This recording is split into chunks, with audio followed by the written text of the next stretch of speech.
Good evening. I'd like to call to order the study session for the City Council for the City of Wheat Ridge, Colorado for Monday, June 16th, 2025.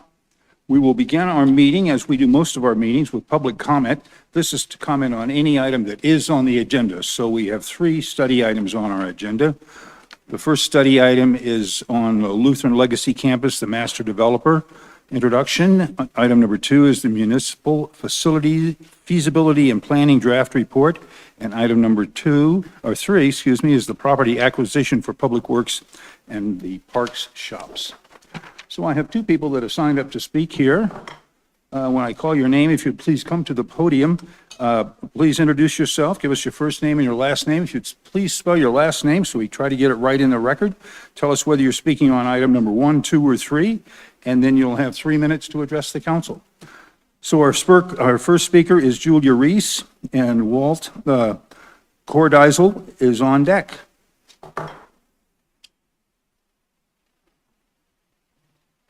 Is Julia Reese here? I don't see her coming up, so let's move past Julia to Walt.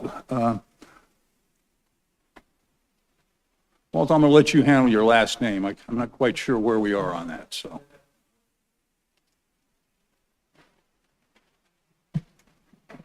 Yeah, I'm Walt Cordial. Spelled like a cordial invitation, easier than it was. I live on Dudley Street, adjacent to the hospital, and we were resident, lived there for over 30 plus years, and that followed the entire process. It's the announcement in 2018 that the hospital would be moving. I'm not here to be a chronic whiner or complainer, but it definitely is going to affect me directly where I live, right in my front yard. Like I said, the evenings won't be as quiet. The wildlife corridor is going to change between the Clear Creek Greenbelt and the park, Crown Hill Park, and who knows what additional traffic new neighbors might bring also. Over this entire time, my elected Wheat Ridge District 3 City Council members have been the same, as far as the mayor's been the same within this whole time period. The major responsibility of elected city council reps is interact with the residents within their district, get back and forth liaison between city management and the residents about decisions or projects within the district or the city which might affect the residents positively or negatively. Always keep in mind that they represent residents in this process. On the one city input meeting on Dudley Street in mid-2023, the residents that are adjacent to the property were invited, which ended up being a very adversarial type of meeting. Most of the residents adjacent were not in favor of this development, and there were none of our reps were present at that time. In this entire process, my observations, I've never seen any of the elected reps from the city or the city council ever push back against the mandates from the city management. It appears to me that all these directives and everything, city council is being directed by the cities, not pushing back with the representation of their residents within their districts. All the input sessions that the city ran on the Lutheran Legacy Campus were all biased to what type of zoning that should be there. No options with parks or recreation options, nothing keeping open space, nothing with the campus, the medical campus retaining its medical use. None of this was ever done, and mine is all high density housing, which I felt that, once again, no input from a lot of the residents, especially adjacent to the hospital. All current city projects promote high density, higher densities, and all these properties that are currently being developed in the city, higher traffic, crowded parks, rec centers, this quest for tax revenue for the city, padding resumes, all seem desired by the city and the council rather than quality right for the city residents. It continues to degrade, and that's what I expect in the future if all these developments continue. During the entire process, the master plan, like I said, not one single vote by this council member over 6 years. Mr. Cordell, the red light has gone on, so your time has expired. If you please wrap up. Okay. And like I said, I did come to word that one city council member works for Intermountain, and that city council member voted positively in this whole process without abstaining, which seems like be a conflict of interest in my opinion. And like I said, Okay, thank you. Thank you very much, sir. Thank you. Now, we had one speaker that wasn't here when I called earlier, Julia Reese. Are you here? Okay, if you'd please come to the podium, introduce yourself, first name, last name, please spell your last name, and you'll have 3 minutes to address the council. When the timing lights go on, there'll be about a minute and a half in the green light and then 15 seconds on the orange light, and when the red light goes on, your time is completed. And tell us which agenda item you're speaking on, please. Speaking on what's up with the proposed zoning of the old Lutheran property. My name is Julia Reese. I'm a Wheat Ridge resident. Quote, applicant shall provide justification as to how they will comply with the intent of the master plan and the city council resolution to preserve, rehabilitate, or restore the existing assets. There is no requirement for historic preservation or designation, and it has not been signed. If there is no historic designation in advance, there is no guarantee that it will happen. You have to be ready for the worst case scenario. It is unclear if they're even required to keep a shell of the buildings. What if they determine and provide justification that it would be too expensive or too impractical to keep the buildings? What if there's accidental damage to the structure? What is the consequence if they knock down one of the buildings? Hoping the developer will do the right thing is just unrealistic.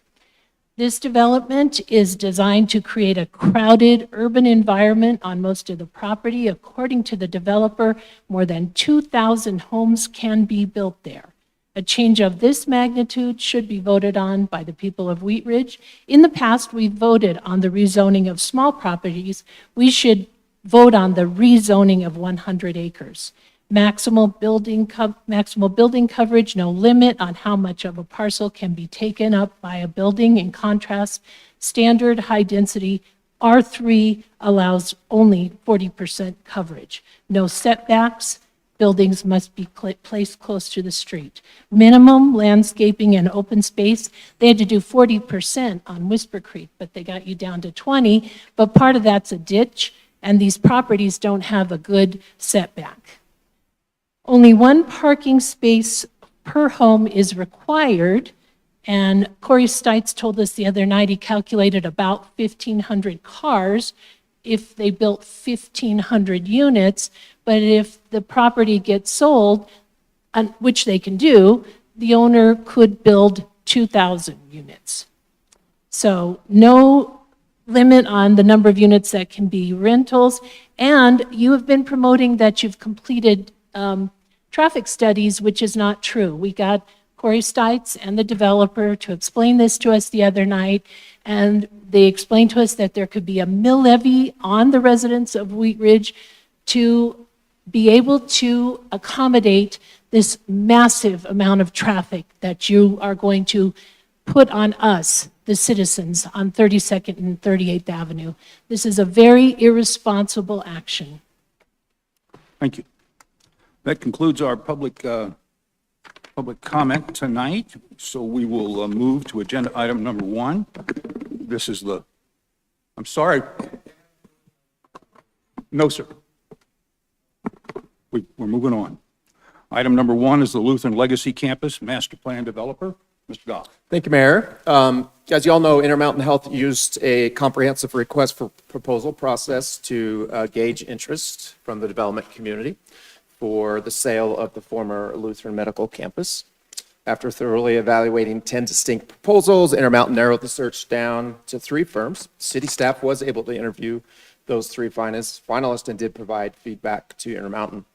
Ultimately, Intermountain finalized terms and conditions, are currently under contract to sell the property to E5X. E5X is here this evening, Chris Elliott, to introduce himself, introduce the project, and take any questions you may have. Chris, you ready to go?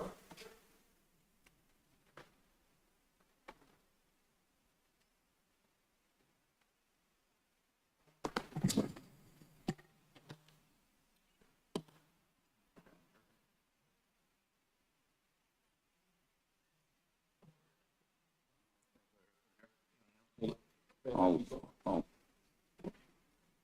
pull it up on the screen too. Great.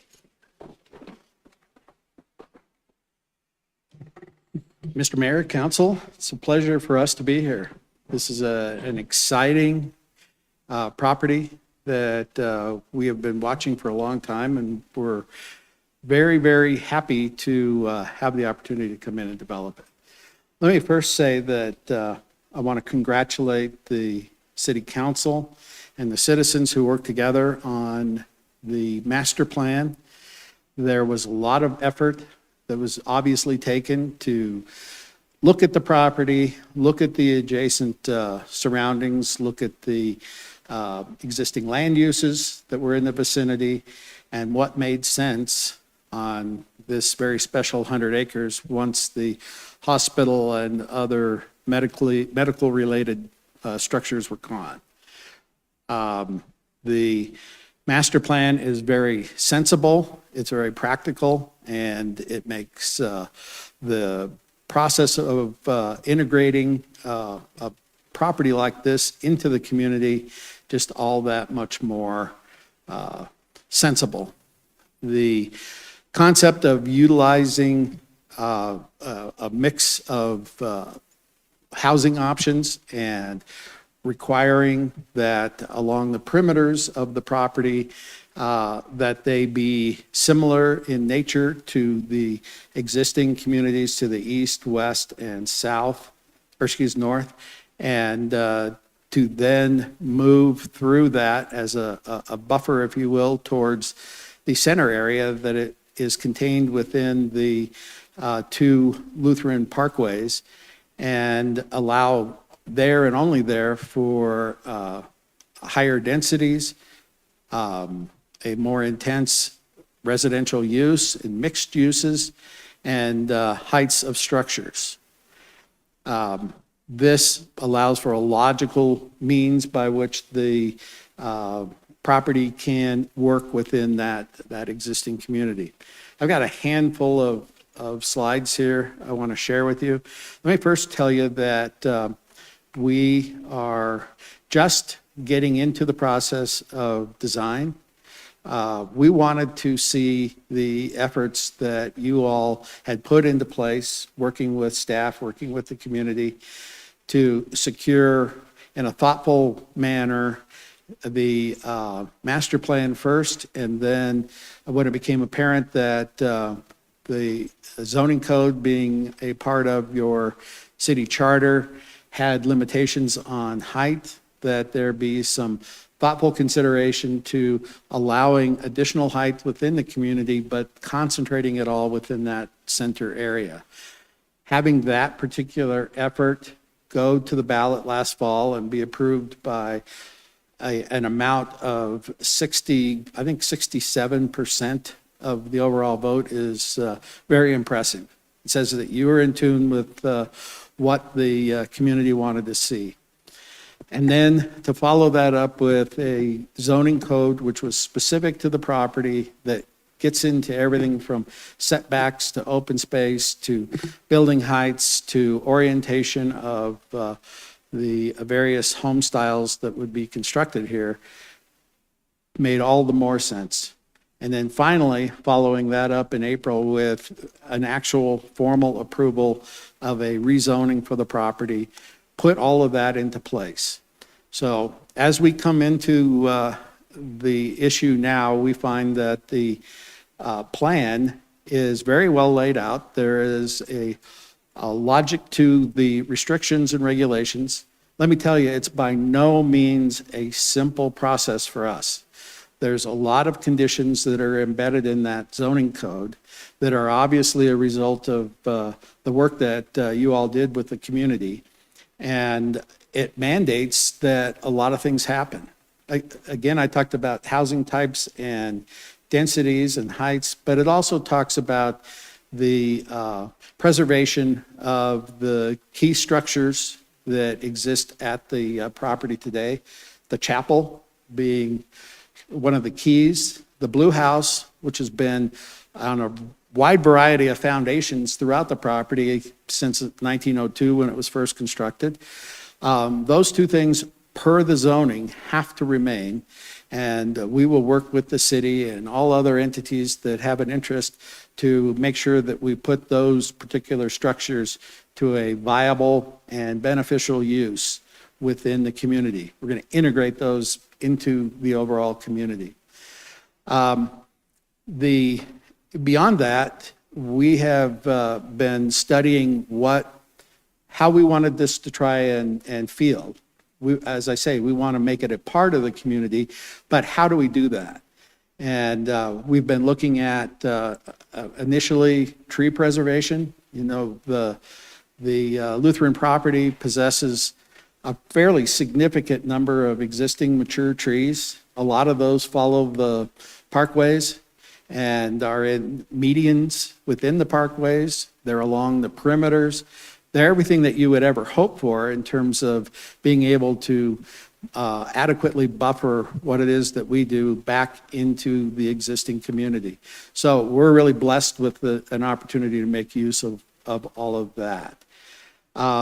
We have what has become a primary focus open space that runs through the middle of the property along the Rocky Mountain Ditch. And though the ditch is there, it's on a fairly steep embankment. It's not real practical in the way it's and usable as the way it's constructed today. But in our preliminary conversations with the ditch company, we have been able to move forward with a plan to put that ditch within a pipe and then regrade that area between the high and the low areas so that we can really make that open space stand out and become a place where we can do a lot of active programming. There's already a trail that runs through that. We would enhance that. We would enhance the other additional open space so that it becomes a more active and usable park area. And then that'll be connected that'll be in essence our east-west access, and then we will construct the north-south access that intersects that about midpoint between the two parkways. So we're starting to get into that design now. We're also getting into the layout of the various housing types that can go within the community.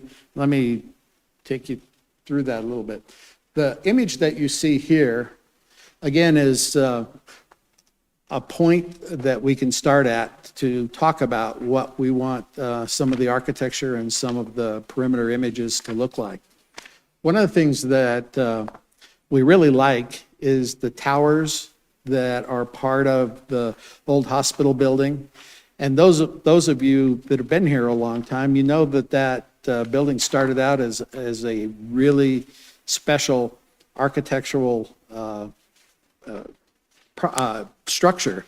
It had two images on either end of it that were in essence the same architectural design, the chapel being one of those, and then there's actually one on the opposite end that mirrors the chapel.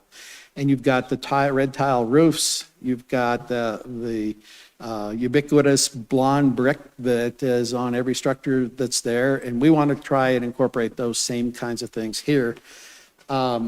This would be an image of the entryway. And again, I want to really emphasize that this is initial efforts to do this. We want to continue to get feedback from you all and from the community as to exactly what we want to try and present.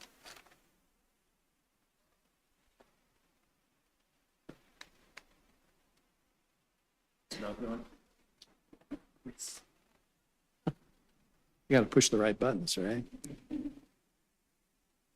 Sometimes you do, sometimes you don't. There we go. Good. Looks good. Oh, yes. There we go. This is an image at night of the same look. Legacy is a name that's been used a lot with this particular property. Everybody refers to it as the Lutheran Legacy Campus. And legacy means something. And it's a word that identifies that it's something that carries beyond a given generation and is something that's looked back on as something that defines a particular image or a part of a bigger thing. And the notion of incorporating the legacy name into the ultimate name of the community is something that we think is pretty important. Again, the history of the campus, the original hospital structure was built in 1921. That has been added to it. Seems every 20 years there's another element that was added to it. And a lot of times those elements were not necessarily architecturally pleasing, they were functional. And so you end up with a lot of the character and vision for the original hospital got built over or torn down in the process.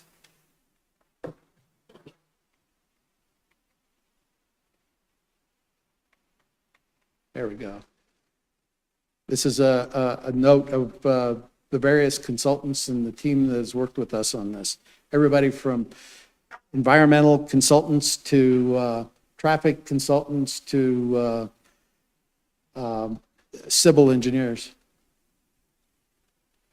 Here's the plan that we have before you now. This plan has changed about 10 times. I think we have 10 different images of it with slight modifications to reflect additional things that we would like to add. And we're in the process of working towards the finalization of it. The area that is shown in yellow along the outside, you've got, of course, 38th at the top, 32nd on the bottom. Dudley is on the left-hand side. The yellow area would be a lower density residential in keeping with the requirements of the zoning that say you need to incorporate home design and home product that's similar to that which is adjacent. In this case, it's duplex and single-family detached. The light blue area along Dudley is in keeping with what's on the west side of Dudley, and we are mandated there to have lots that are a minimum of 50 feet in width. There is a 30-foot height limitation, which would in essence get you a story and a half in terms of building heights, and then no driveways that would access Dudley. The driveways would all come from the east side, and everybody's garage would be in the back. The darker blue on this plan is a townhome product in the center there. And then there is some of that along the lower right-hand side. We've looked at moving that in 2 or 3 different places. This is one place that we had in mind that makes sense, again, concentrating those densities in the middle. The tan areas would be the higher density multifamily. Along the 38th corridor, there is an area designated as civic, which would represent an opportunity, and I think you'll hear from Anderson Hallis here shortly, about utilization of portions of the old hospital that I mentioned before that have that real architectural flair for future civic purposes. So we've been working with city staff on what might make some sense in that particular location to be able to accommodate the needs of the city.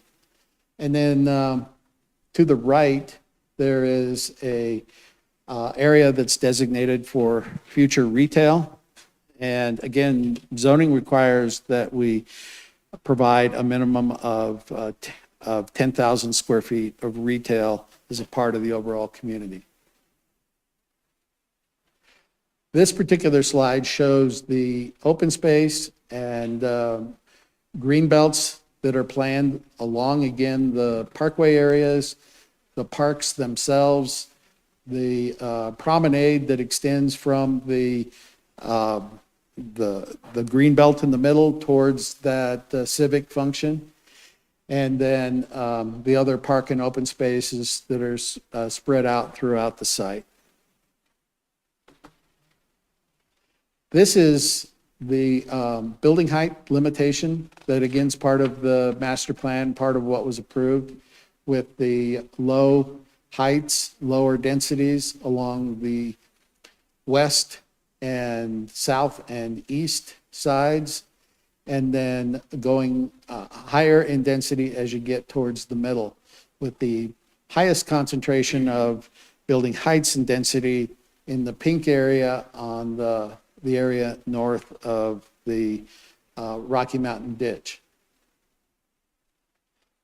This is an image that we think is very interesting because this shows the site looking at it from on high from the southwest corner. And everything is white with the intention of being able to show that there's no distinction from structure to structure. But the actual houses that are there are shown by the footprint that is represented by the particular white box in front of them. You can see the parkways going through the site, and then you can see the various lower densities on the, again, the west, south, east sides, and then moving inside the parkways, the higher densities that would exist, with finally the highest densities along the north area, the area north of the Rocky Mountain Ditch. And again, we're looking and working hard on the images that you would see when you come in from 38th. The wall that's shown is for display of signage. We're still working on how we integrate that with landscaping, because we'd like to reduce the amount of fencing and utilize more in the way of landscaping to define boundaries. It's again the same image at night. And then this is the entrance at 38th and Lutheran Parkway North, which is the easterly access.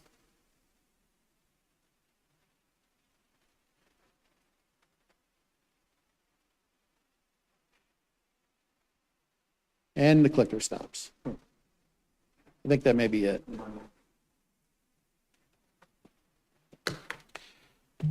I think with that, I'd be happy to answer questions. Oh, yes. Thank you.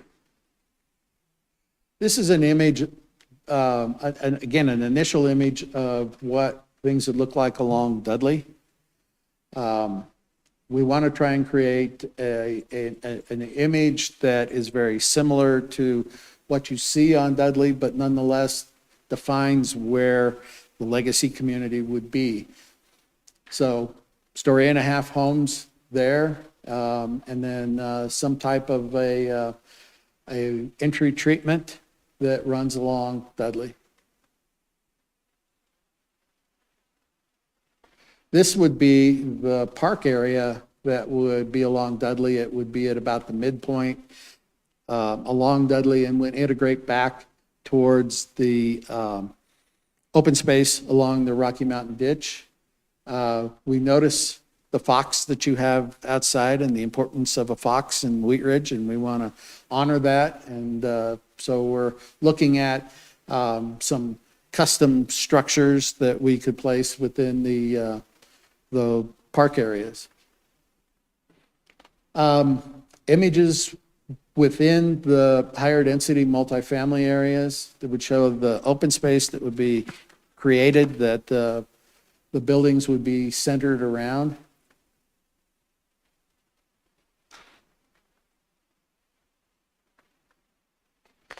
And then we're looking to utilize the water rights that come with the property to not only create the water features that we have, but also be able to utilize that great resource to irrigate the common areas, the landscaped areas within the community.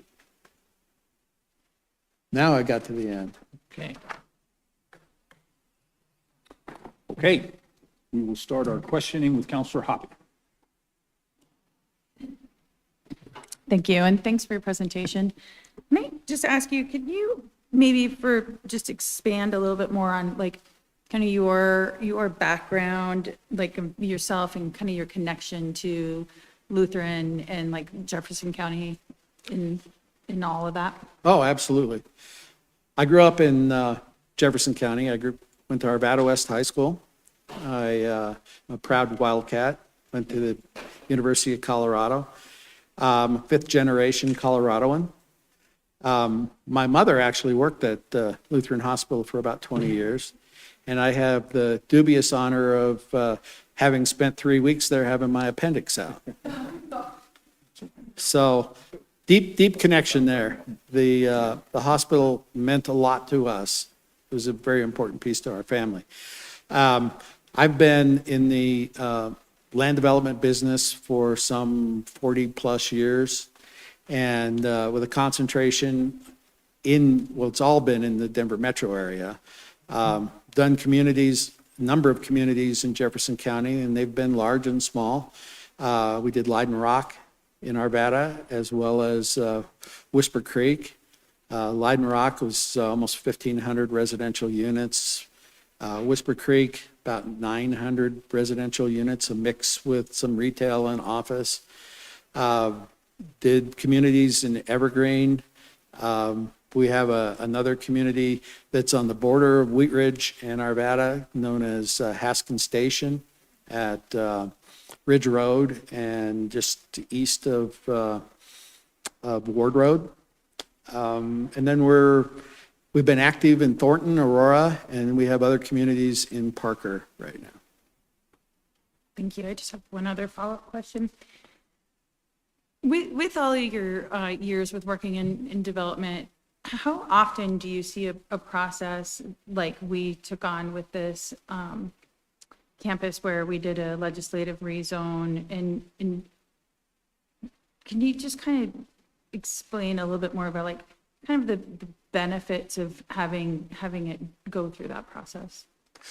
We have looked to participate in a lot of different communities just like this, where there's a unique and special piece of property that is going to move forward, either a redevelopment or it's something that's been passed over because of this reason or that reason in the past. And what we've seen a lot of is that the communities don't pay a lot of attention to that. They defer in a lot of cases to the development community to come up with something to make it work. And the historical aspects of it are not as much of a key. It's more about let's do something with this, come up with land use and move on. And it has been very refreshing to have a situation that we come into and we have combed the zoning code and the requirements of the master plan and the zoning approval, and the pieces that are in place, like I said before, are not easy. They're not easy for us to have to comply with, but they really create an awesome community. This is going to be really special. And when you realize that there was a whole effort undertaken with the community over many years to come up with a master plan that made sense, that worked for everybody. I mean, it got right down into the Dudley alignment, for example. A story and a half houses, you got to have single family detached houses that do that. And by the way, you can't put garages on the street side. That's incredible that there was that much thought. But from a marketing perspective, that allows us to push the building community into creating something that's going to be really special. And it's not going to be a typical suburban community with where every builder has 5 plans and they build the same 5 over and have 2 or 3 elevations and that's it. That's not what's going to happen. So it's been great. Thank you. Counselor Ohm. Thank you, Mayor. The first one is for Patrick. Could you remind me, and you can get back to me if you want, what is the maximum number of units for this entire project? Yes, our city charter does restrict density to 21 dwelling units per acre. So this acreage is about 100 acres, so they could build up to about 2,100 units on this site based on charter, Right. which is allowed anywhere in the city. Anywhere in the city? Yeah. Okay. And I believe this right now is the last number I saw, or maybe around 1,500, Yeah, it's somewhere between 1,300 and 1,500. 1,500. So So- well under what's allowed. Well under what the charter is. Thank you. And then a couple questions I have is, right now along Dudley, on the east side of Dudley, where this project is, there's nothing but weedy, non-native Siberian elms. I know what they are, and they grow up and they're just weeds. It looks to me like there's going to be a lot of really nice trees along that Dudley Street, and not just a couple, like quite a few. I don't know what the spacing would be, but looks like a lot of nice, beautiful trees on that side. Absolutely. You know, growing up on this side of town, trees were very important. Seemed like we didn't have that many, so we needed to preserve everything that we had. And then do you know the existing median that on Lutheran Parkway right now? I know that it's currently just like irrigated grass that tends to generally run off quite a bit. Is that going to be revamped? Yes, we're going to take a look at what we can do to enhance that, make it better, make it function better. So we're in that process right now. Thank you. Thank you. Counselor Hulteen. Thank you so much for coming tonight and presenting this. And since I last saw these, there's even more graphics, so it really helps a lot. I really like the aerial that showed the different forms. I have a couple of questions, and it's a mix between staff and the developer. So we heard from a constituent tonight expressing disappointment in the amount of open space on this project. So it's my understanding it's 20% open space. Yeah, the zoning that you approved requires 20% open space, which is 20 acres out of the 100 acres, which is double of what we require on any other development in the community. Okay, so that was going to be my next question. So this is actually double. Double, what- correct. what Would typically be expected, okay. And then we heard some confusing comments around not having done a traffic study, and it was my understanding that there was some traffic studying done as part of the community engagement and master planning process. Is that correct? Yeah, I know there's traffic studies happening right now, which are being reviewed by staff. I can't remember the master planning process, Lauren, if there was during the master planning process as well. Okay, yeah. And I believe it was, correct me if I'm wrong, but they're indicating, at least at this point, traffic's going to be equal or less than what was there when the hospital was there. I'm confirming because that's what we had heard. So we have done some traffic studying. And then other questions. So we also heard tonight that the city is planning a gigantic mill levy to pay for this for all the citizens of Wheat Ridge. Is that something that's been discussed? Yes, it has. City Council did approve a service plan for a metropolitan district, but just for this campus. So this 100-acre campus, any residential development and commercial would pay an additional mill levy, correct? But not for anybody else. Okay, so just for this particular campus and. Correct. not And for all the mill levy would go to pay for the infrastructure. So the city won't have to pay for anything and the maintenance of the infrastructure as well. So there will be no general tax dollars maintaining this or developing this project. Okay. And then just, I think the last thing I just want to comment on, and then I've got a couple of thoughts. So we also heard a request tonight that that the citizens should have a right to vote on this.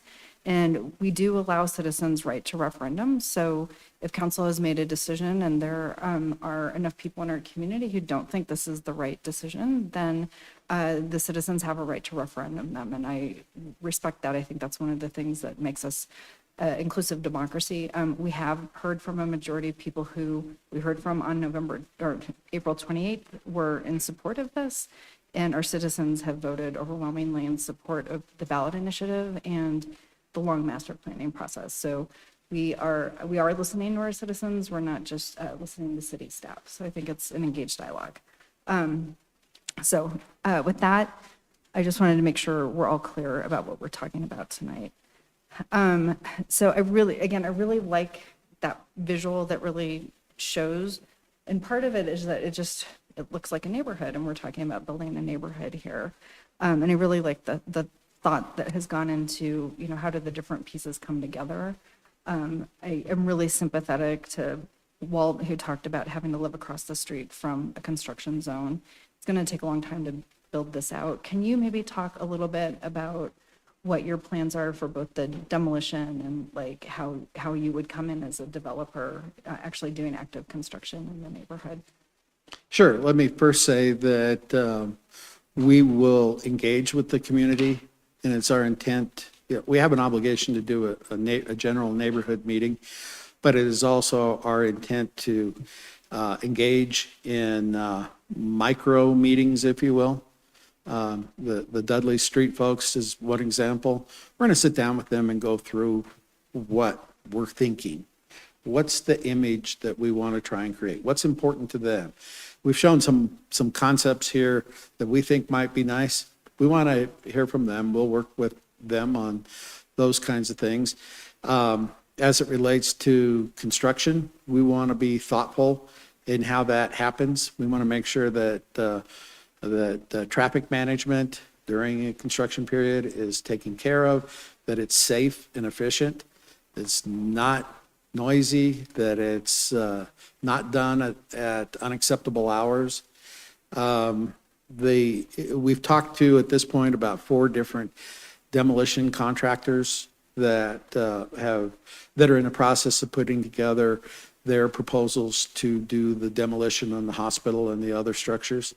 And every single one of them came back and said, as a part of what we do, we want an opportunity to sit down with the community and go through exactly what this is going to look like, what's going to sound like, all of it. And so we're going to do that.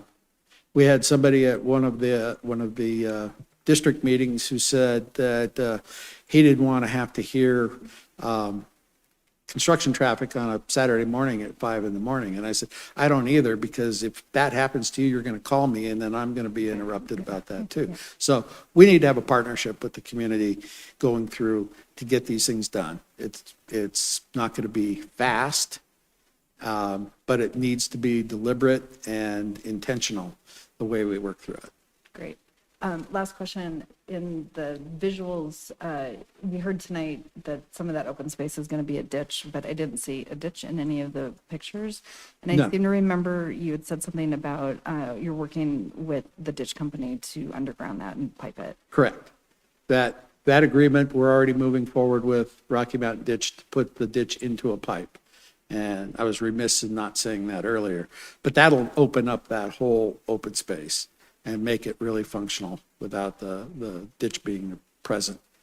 Great. I just want to thank you. You came to a District 2 meeting, and just to give an example of how much, in my experience, that you're really thinking about the interface with our community is there's a little pinch point where this property comes up against the ditch and comes into the Allison Court neighborhood. And as a bike advocate for over a decade in this community, that little pinch point for a long time has been really important connectivity. And we were delighted to hear you already talking to the city about ways to address that. So I just appreciate you and partnering with the city to not just develop the property, but solve some of the other issues that we're looking at. So Yeah, we spent a couple hours out there last week walking up and down the ditch bank and looking at that corner to see exactly how we could make the connection the least disruptive way possible. appreciate it. One just piece of feedback, I shared this with Patrick. I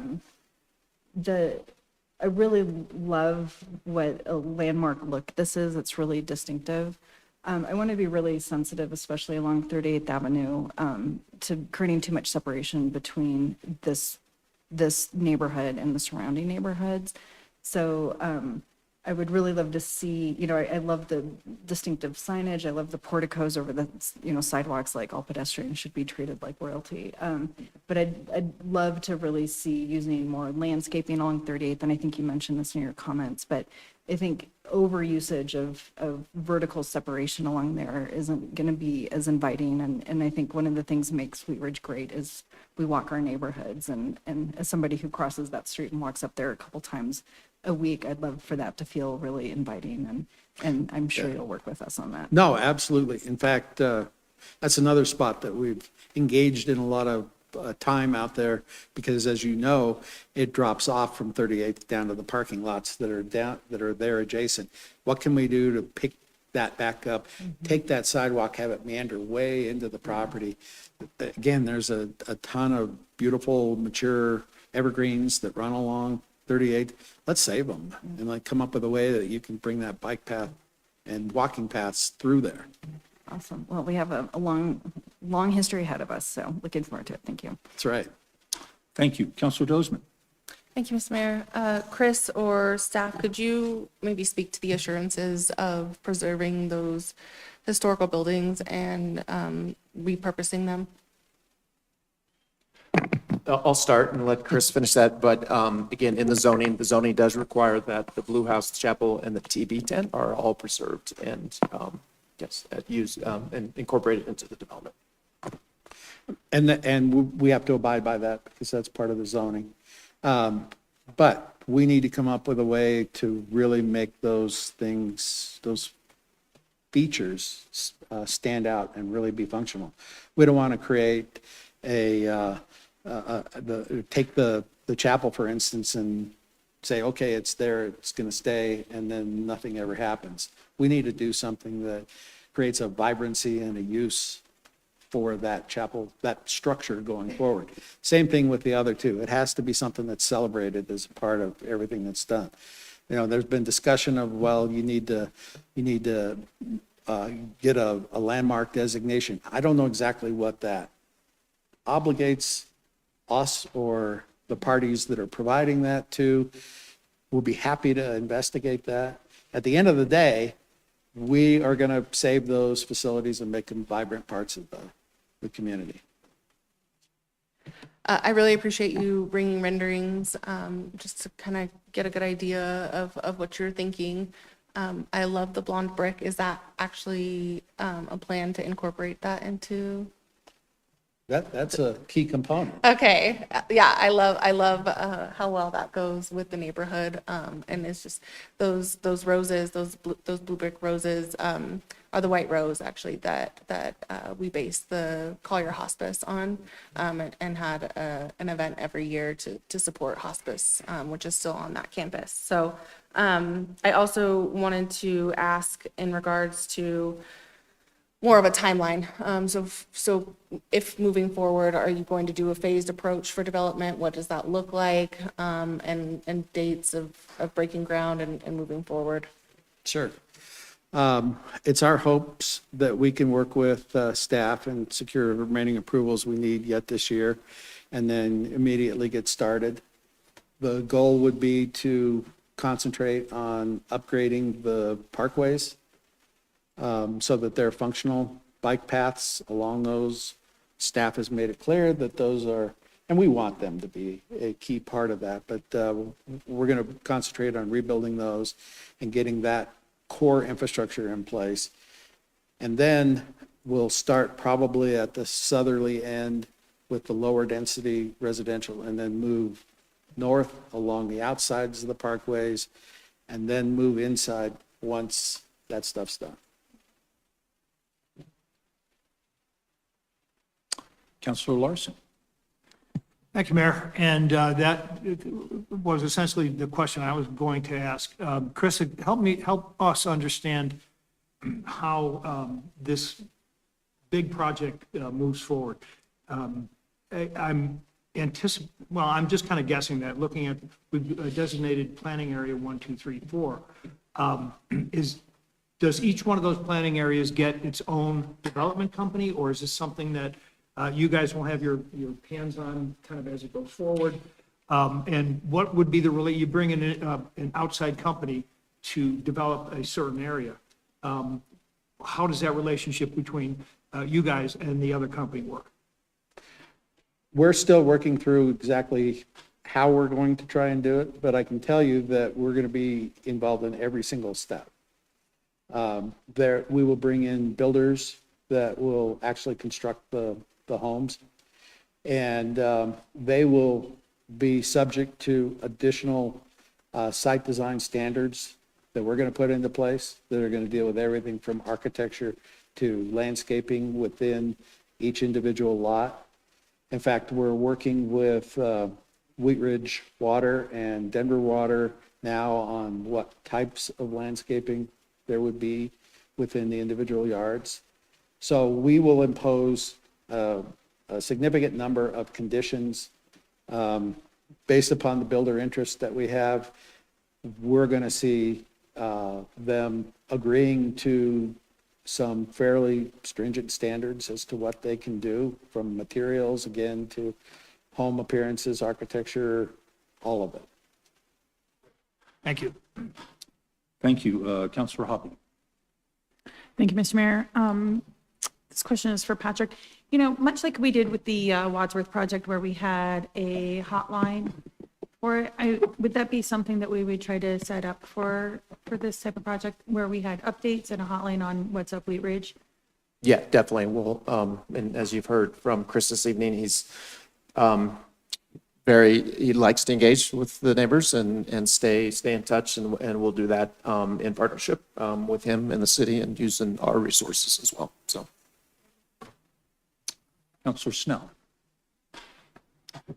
Thank you, Mayor. Just a quick, Chris, if you wouldn't mind, just talk for just a moment about discussions or plans or anything that you have with the two existing offices and the hospice facility, how things might affect them, how those conversations are, anything that you have to share with us about that.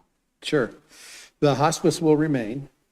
We're working to integrate that into the plan, so you'll have consistency in landscaping and the treatment and so forth, the exterior access, all of that.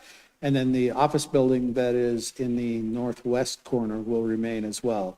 And we're working with IMH on, because they retained that, on how to incorporate everything from deceleration lanes along 38th, access from the Western Parkway back into that parking facility, the landscaping and those kinds of things are all part of that. So we're working with them on that. The West Pines facility will be raised, and we're working, the three buildings that are in the middle, that medical office buildings, are not owned by IMH, and we're working with the owner of those three buildings to integrate them into the plan. It's our intention to have them be part of what we do. Thank you very much. I appreciate that. Thanks. Thank you. Mayor Pro Tem Stipes. Thank you, Mr. Mayor, and I want to thank you, Chris. We had our District 3 meeting the other night. It was scheduled from 6:30 to 8, and I think the rec center crew kicked us out at 9. We were still going, and Chris was answering questions and doing a great job. And you kind of saw that tonight, that it seems like you have a real dedication to kind of the history and the legacy of this legacy, right? It's pretty good. We had a couple of speakers tonight, and I appreciate Councilor Hulteen for kind of clarifying some of the facts of it, but I don't recall you and I talking about a mill levy or anything like that for the city. Not at all. Yeah, no. No, we're not seeking any participation from the city for anything. All of this will be done within the campus boundary. And we did create a metropolitan district. And as you might imagine, with the costs associated with bringing the old hospital down, with all of the other improvements, when you have utilities that were installed 75, 80 years ago, there's a lot of upgrading that needs to be done. And so we'll utilize that metro district for those particular purposes. But that's it. And as Patrick said, it's all within the existing property. Right. Okay, thank you. Patrick or Chris, during the process of the master planning and the rezoning, this was all initiated by the city, not by the developer, right? E5X is coming at this now late, is that correct? Correct. E5X does not own the property yet, still. They're under contract, but they came in late. We started the master planning process in 2021, or we approved it in 2021, right? Lauren, does that sound right? 2021, is that when the master plan was approved? Yeah. So it started obviously during COVID. We had a lot of outdoor public engagement, but yeah, none of the interested developers were at the table at that time. Right, okay. And the city initiated the master plan process. We asked SCL, who owned the property at the time, to participate in that, and they agreed, and they actually paid for that process. Right. So this is a this is a city-driven, Yes. citizen-driven, not a Yep. developer-driven process, right? Correct. Okay, just wanted to clarify that again. And I want to clarify again, I'm not a traffic engineer, and I certainly don't make any statements about traffic, so I don't know anything about that. But I do appreciate when people come to our meetings and engage with us civically. One more question, and I know during the construction at the 32nd and Kipling and those houses that were built there, I got to know the construction hours pretty well, but what are the city's like mandated construction hours that, We're 7 a.m. to 7 p.m., right, Lauren? Does that sound right? Yes, thumbs up. 7 a.m. to 7 p.m. right, and there's some more restrictive for various things, but 7 a.m. to 7 p.m. and the citizens who live around there, I think it was Councilor Hulteen that was talking about construction, they'll be able to contact either the developer or the construction company that's working or code enforcement or. Yeah, probably all of the above. And again, we'll have plenty of information out there about how to file complaints. And, you know, we want to make sure that the streets around the campus are being cleaned as well from excess dirt, and anything in that nature. Obviously, again, there is going to be some noise. There is going to be, I live in the neighborhood too, and there is going to be impact. We can't stop everything, but we'll do as much as we can to make sure that it's controlled.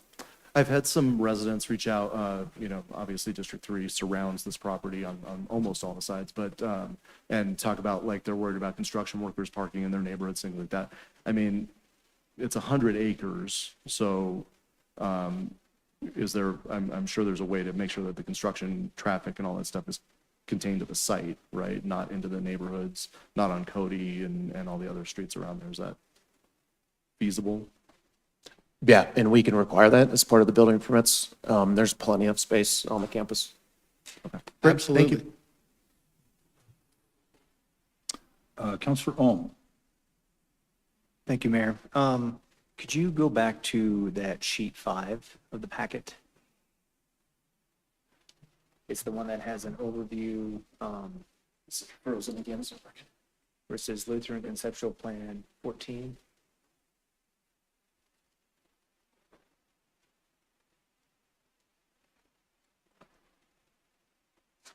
Is that the one you were looking at? Well, I think it was a different one. Go. Maybe. Oh, in the slideshow, yeah, that's fine. Chris, go back to that other one that you had. So on the very east side, where there's like a path and it kind of intersects that Rocky Mountain ditch, looks like it kind of wants to connect. So my question is I know that the city, we're building that sidewalk, and we're looking at the Rocky Mountain ditch connection on the Wadsworth side.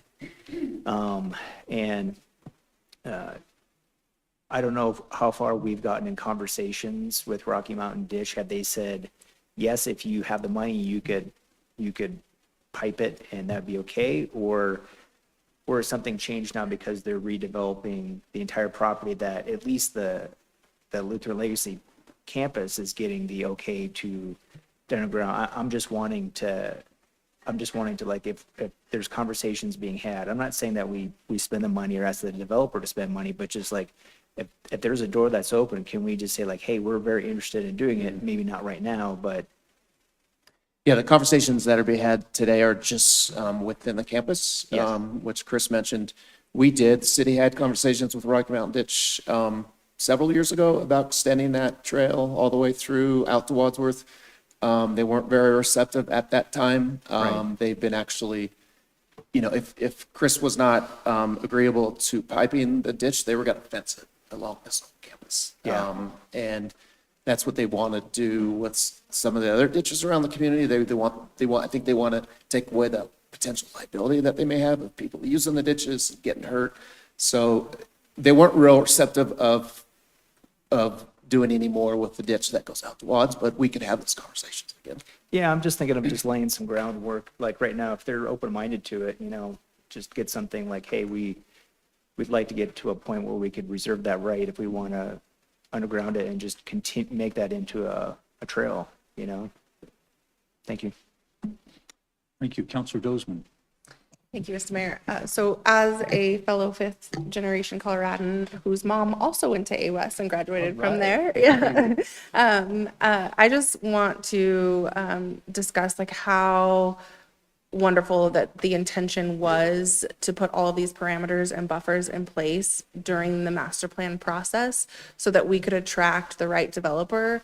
And I love that SCL and Intermountain selected a local developer who focuses and prioritizes all of their projects locally, because I think it really is a testament to the design and the renderings that you've already produced in regards to respecting the historical nature as well as the community aspects. And so like we did that on purpose, right? Like we did all of that pre-planning and master plan public input processes so that we could really pave the way for what it was that we wanted to have it look like and find the right developer to turn that vision into a reality. And so like I really appreciate just these initial renderings of what could be.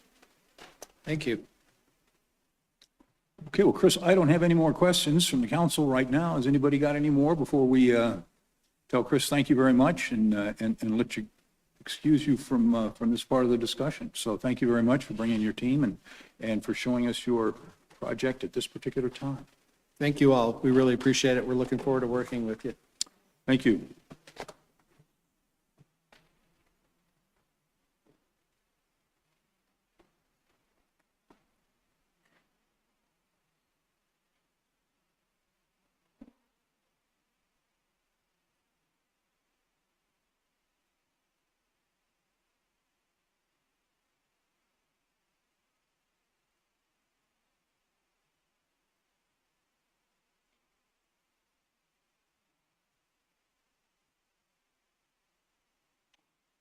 You ready? Okay, with that, we will turn to our agenda item number 2. This is the municipal facility feasibility and planning draft report. Go. Yeah, thank you, Mayor. So during the 2022 budget process, City Council asked staff to prepare a facilities master plan to assess the current and future needs of city facilities. The city at that time contracted with Stantec to develop a comprehensive facility master plan for all primary city functions, with the goal of developing a roadmap and living documents for facility decisions over the next decade. City Council consensus was reached at the February 5th, 2024 study session to move forward with the recommendations of the master plan and to bring back next steps. One of those next steps was to contract with an architectural firm to explore the potential reuse of the Lutheran Legacy campus as a future home for Weird City Hall and Police Department. City Council approved a contract with Anderson Hollis on September 23rd of last year for this work. Representatives are here this evening. I'll introduce Rebecca Silva and she can introduce the rest of the team. They have a presentation with some of their recommendations from their work. Thank you, Patrick, and thank you all for your time. It's a pleasure to be here. And let me make sure I can, oh, that does work. Okay, great. As Patrick mentioned, I'm Rebecca Silva. I'm with Anderson Hollis Architects. I also have Noelle Michael and Wells Squire here from our office. And we are with Anderson Hollis. We are a 35-year-old firm located here in Golden, and we specialize in civic and community work. We offer a balance of historic preservation and new construction, and all with a focus on sustainability and contextual design. So as you can imagine, we were thrilled with the potential for this project. We were hired last fall, as Patrick mentioned, to study the potential for reusing portions of the existing hospital building. And The Lutheran site has been a cornerstone of the Wheat Ridge community for over 100 years, and we're just very honored to be a part of this project, this very meaningful and very substantial building. So I will give a little bit of background. At Anderson House, we are passionate about creating designs of the place. So we really want to find a way to make this of Wheat Ridge. And our first walkthrough of this massive, massive building, we saw a unique potential not only to co-locate city government here, but also to preserve and celebrate the unique history of the site and this community. So I'm going to go through a little bit of breakdown of the history of this building because there are so many pieces. So I want to try and help you all understand. I think you're all familiar with the site by now, but our focus was north of the ditch and south of 38th and then between the two parkways. So the history of this site started with the first construction in 1921 of the tuberculosis sanitarium. And it had a central pavilion there with two wings. You can see a historic aerial photo up in the top right. And it, as you can see, was a little bit more rural back then. Folks came from all over the country to come here for Colorado's fresh air and the healing climate, which we think fittingly relates to the importance of occupant health and wellness in today's built environment. So in 1932, they built two additions. The one on the far left there, which is east, is the chapel, which is still existing. And then on the the one closest, a little red bar closest to us, is the women's wing, also built in 1932, and those are both still existing. They're a little bit hidden by all of the later additions. Then in 1960, they built an addition on the south side of the west wing. And then in 1967, they built another addition on the north side of the west wing. Then in 1970, they built a very large 7-story addition to the south. 1972, the separate medical office building to the south. Then 1984 through 1990, they added a few more additions, one of which is also another very large 7-story tower. And this also connected that medical office building to the rest of the hospital. Then in 1985 to 1991, a few more single-story additions on the south side of the 1970 tower. Then 1992, a 2-story plus a basement addition that currently housed, or not currently anymore, but did house the emergency department. And then finally, in 2008, the purple there is the 6-story tower that is facing on 38th. Unfortunately, when they built this, they also demolished the original central pavilion and the east wing of the original sanitarium building. So this is our big puzzle that we started with, trying to understand the building itself. And we had several site visits trying to discern the difference between the multiple additions and trying to identify what could potentially be reused. So along with that, we also tried to understand the city's needs and their workflows. So we did that through reviewing and vetting the previous master plan that was completed. We also had walkthroughs of their existing spaces here in the City Hall and the PNSB building, interviews with department leadership, and questionnaires as well. So the intent here is we've basically looked at all of the city departments with the intention to co-locate all of them at the Lutheran campus. A separate part of our scope is going to be looking at the combined shops for Parks and Rec and Public Works. So we'll be probably back here in a few weeks to talk to you all about that. But want to focus on the Lutheran campus for now.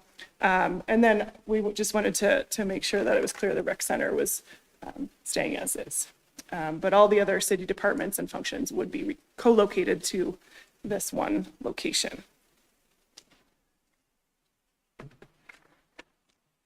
Okay, so we looked at, after we did all this analysis, we looked at many different options and reviewed those with city staff.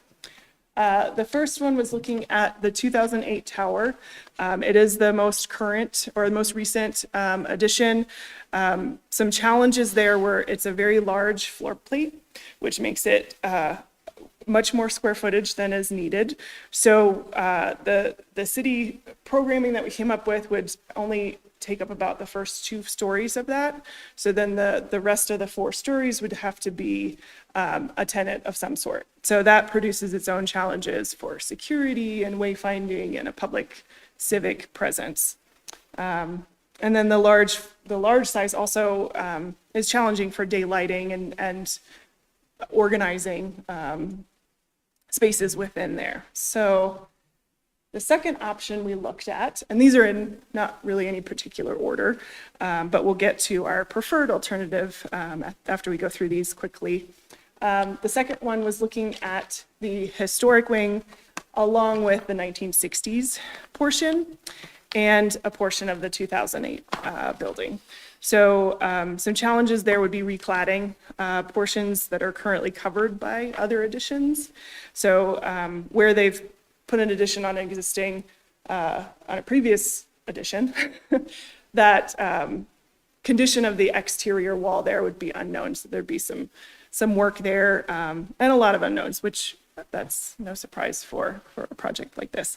But the 1960s has pretty low ceilings and it would require a lot of interior reconfiguration. And then we would still have to have tenants to fill up the rest of the 2008 section. So the next option we looked at was reusing the 1998 section. And you can see the photo there. There's some nice brutalist style architecture there, which is, I say nice, but I know not everyone agrees with that aesthetic assessment. But some challenges here would be there wouldn't be a presence on 38 that would be kind of tucked behind other uses. Likely need to reclad some of the exterior to improve the thermal envelope. And this also wouldn't preserve the primary historic original sections of the sanitarium. Then we looked at reusing the 1992 section, and this was square footage wise too large to house just the police and courts, and then not large enough to house all of the city needs. Another challenge here was it has a full basement, but which could house some of the more secure police needs, but it was a lot more square footage than was needed. So it would be a largely unusable space on the basement level. And then again, the very large floor plate would really be a challenge to get daylighting into those spaces. And then lastly, before we get to the preferred, the existing city hall, we did look at reusing this, as was a recommendation in the previous facilities master plan. And some challenges there is that it would require an addition to house everyone here. The site itself, we're kind of landlocked by residential and the park, and providing all of the site needs, the parking, secure parking for police, as well as the additional building square footage, it's just too small. And then another concern there would be phasing. That would be a challenge to try and find a home for all of the city functions that happen here while it was being renovated. So where we landed on our preferred alternative we propose to restore and reuse the original portions of the 1921 wing and also the 1932 wing that are still existing. We would reclad the areas where the adjacent buildings would be removed. This would allow us to significantly improve the thermal envelope and energy efficiency of the building. So the next piece, the center pavilion, we would propose a reimagined central pavilion to reflect what the historic configuration was. Not necessarily a direct reconstruction, but a reimagining, we'll call it. And then there would be another addition in the blue behind the historic wing, which would house the police department. And so this would include a courtyard in the central area, which would provide daylighting for all of the spaces. The gray areas to the east, which are on the left-hand side here, would be the existing chapel. We would propose to keep that. And then some sort of connection, again, to reflect that historic configuration. And we've looked at options like a colonnade that could be used for outdoor civic uses and events, or potentially a library or other community uses. So some benefits of this, it does give us a significant amount of embodied carbon savings through reusing as much of the existing as possible. And we would love to be able to study some other options of the buildings that are being demolished. What can we reuse out of them? There's a lot of brick that could be reused that has a pretty high embodied carbon content anyway. So a lot of options there. It has an optimal east-west access, which is great for passive solar and photovoltaics. And then the courtyard, as I mentioned, providing daylight for the majority of spaces, adding a touch of biophilia, and prioritizing that occupant health and wellness. So I'm going to quickly go over some of our graphic conceptual floor plans here. And as I mentioned, we do have a basement here on the basement floor plan on the far left. And the police department would be in the blue, and that would be things that may not need daylighting, such as their booking, evidence, and storage, and then additional city hall storage in the peach color. One thing, excuse me, I'll get to when I get to the site plan is we are also proposing a structured parking space that would allow below grade access to the police department. So that way we can have the sally port and the secure spaces below grade, and that's not happening out in the open adjacent to the residential areas. So then the first floor would be split between the MC offices, which is municipal court, police department, and some more courthouse, community uses, public uses for the city hall, things like the city council chambers, courtrooms, public meeting spaces, that sort of thing. This does give us the possibility of two distinct entrances, one for the police and one for City Hall. And then the second and third floors would house the rest of City Hall functions, as well as some potential for additional outdoor break areas. So one thing you will notice, we do have 5 different floor plans on here, and I don't want to get too far into the weeds, but the reason for that is because the floor to floor heights for the historic piece is lower than we would need for traditional buildings today with all of our HVAC equipment and things like that. So we've placed higher, larger public size spaces on the first floor. So that's why we have the kind of strategic offset of the second and third floors between those, which also allows a little bit more preferred separation between the police functions and the rest of City Hall functions. I should also mention, feel free to interrupt me if something's not clear. So on to our site plan. You can see that we've attempted to recreate the historic configuration of the original sanitarium on 38th, which provides a welcoming entry plaza and a civic presence on 38th Avenue. As I mentioned, the potential for dedicated public entrances for both police and city hall.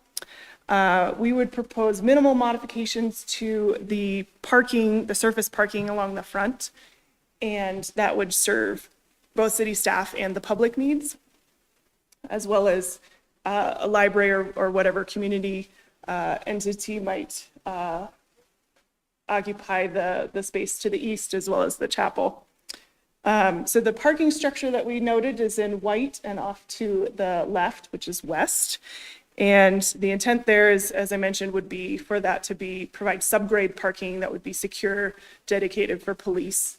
That would also incorporate that sally port that would provide direct access into the basement of the police department. We've included a vehicular drive around the building, and that would provide separation from the surrounding residential areas, as well as provide emergency egress and access. To the southeast a little bit there, we have a community open space that would be south of where the chapel is. And that could include a potential for an amphitheater, for outdoor community events. Also would be a great location for a geothermal well field to heat and cool the building. And then the intent there too is to seamlessly connect to those open spaces that Chris was just mentioning earlier, provided in the residential development to the south. Okay, so we've put together, obviously all of this is very preliminary, but we did put together a rough order of magnitude costs for this based off of cost per square foot. And we've split it into a couple different categories for easy tracking, but all of those together, we'd be looking about 82 million, just under 82 million. This does include a pretty significant contingency and then also escalation, assuming construction start in 2027. And then lastly, for planning purposes, we wanted to look at kind of what happens next, how long would this take? So we have, on the design side, we have schematic design through construction documentation, and that could overlap the hazardous materials abatement that would have to happen with the existing building, as well as demolition of some of the adjacent additions. And then renovation and new construction, and then in total, we anticipate it would be approximately 2.5 to 3 years for that.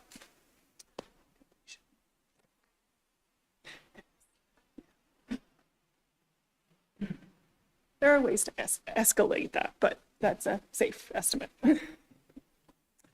So that is the end. I'd be happy to take some questions. If that's it. Let's start with Councilor Ohm. Thank you, Mayor, and thank you for that presentation. Last year, I had the honor of going up to Many Glacier, and I was like, wow, it's such a beautiful building. And I'm from Montana, and it was like, you guys did a great job up there. So Thank you. When I found out that you were selected, I was really pretty happy. Great. I'll try to keep my comments short, but geothermal, check. Courtyard, check. Having more light, check. Reusing the chapel, check. And like keeping, peeling back the onion and looking like what we used to have. Totally check. I love that. And then like reusing that brick, I think that's great. And so I am all aboard, all in favor of everything that you proposed so far.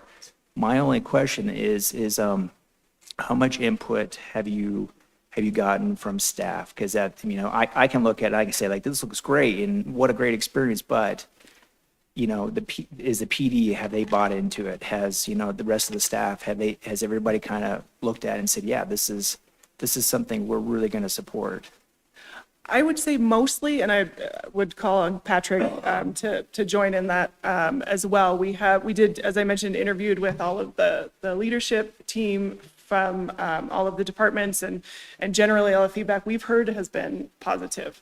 I think there's obviously the police department, there's a lot of challenges there, more so than some of the other departments, but we believe that there is potential to solve all of those with this option. Thank you. Counselor Hoppy. Thank you, Mr. Mayor, and thank you for your presentation, and I'd like to say ditto to everything that Councilmember Ohm said. I do want to just point out, like in our packet, we've got several like steps, and I don't know that they're necessarily things that we need to go through one-on-one, but I just want to call them out that, there's, if we find consensus to move forward on this, we're finding consensus to advance the courtyard alternative, to commission a refined design, development, and cost elimination phase, to launch community engagement strategy, to explore funding opportunities and partnerships, and to consider a future library integration and strategic expansion, which I agree with all of those. One thing I would like to bring up is we have been the reason why I asked in 2002 for council to add a facilities plan in our budget was because we've been putting people in basically closets for offices to the point where we have no more closets.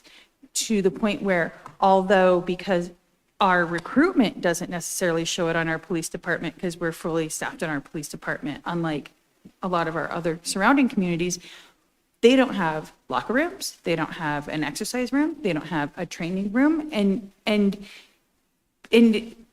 so these are things that we need. We don't have the holding cells, right? I mean, these are all things we need. Secure parking for them. And so I think that this is an absolute fantastic plan.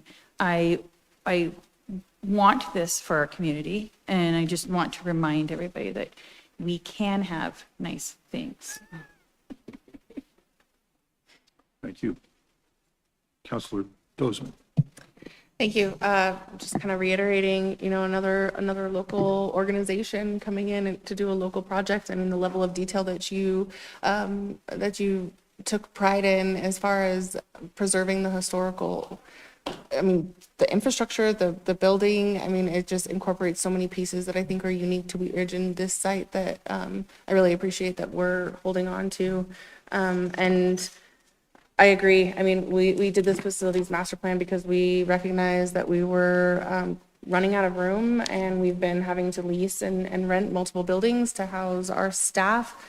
And this building is really outdated and has a lot of limitations, as did the Lutheran Legacy campus, which is why Lutheran had to build a replacement hospital. That modern technology and those advancements are a significant component. I did want to see, like Councilmember Hoppy mentioned holding cells, but have we discussed some sort of a detention facility in addition to short-term holding cells, or? I wish the chief was here tonight to talk about it. Detention is the county's responsibility, not cities, and that would require pretty large expansion of our police department scope of services to provide detention. There's many state laws and rules to have detention. You would have to have a full staff of detention officers. You have to feed them. You have to. Our police chief does not recommend going in the detention services. Leave that up to county. And have the staff or the city started to engage with the Jeffco Public Libraries in regards to something of this nature? We've had a meeting, several meetings with them. They have this plan, and they're considering it.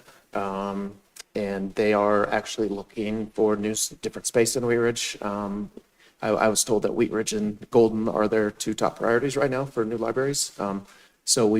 I've actually toured them around the city, showed them probably 7, 8 different sites, including this one, and we met with them kind of recently in the last couple of months about this one specifically, so they're considering it.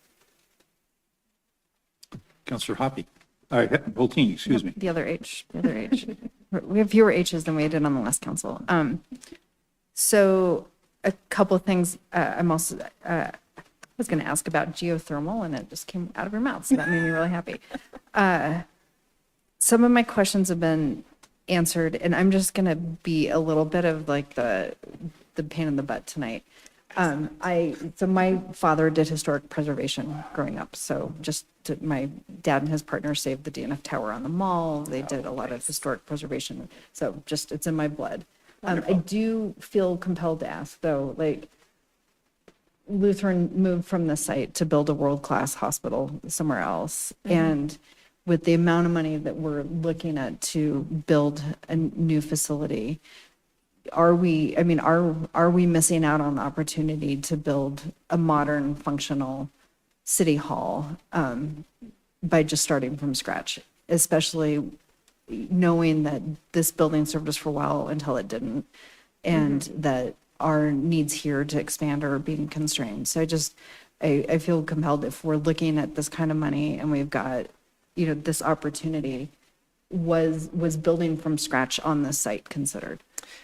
It was not a strong consideration because there was a strong desire to reuse the existing or potentially reuse parts of the hospital. So we did look at a new ground up, and there would be potential for that. I don't think there would be any sort of sacrifices, I will say, by reusing the existing. I think there's certainly the way we've arranged the program currently, there's actually some very nice adjacencies and separations that the existing building provides.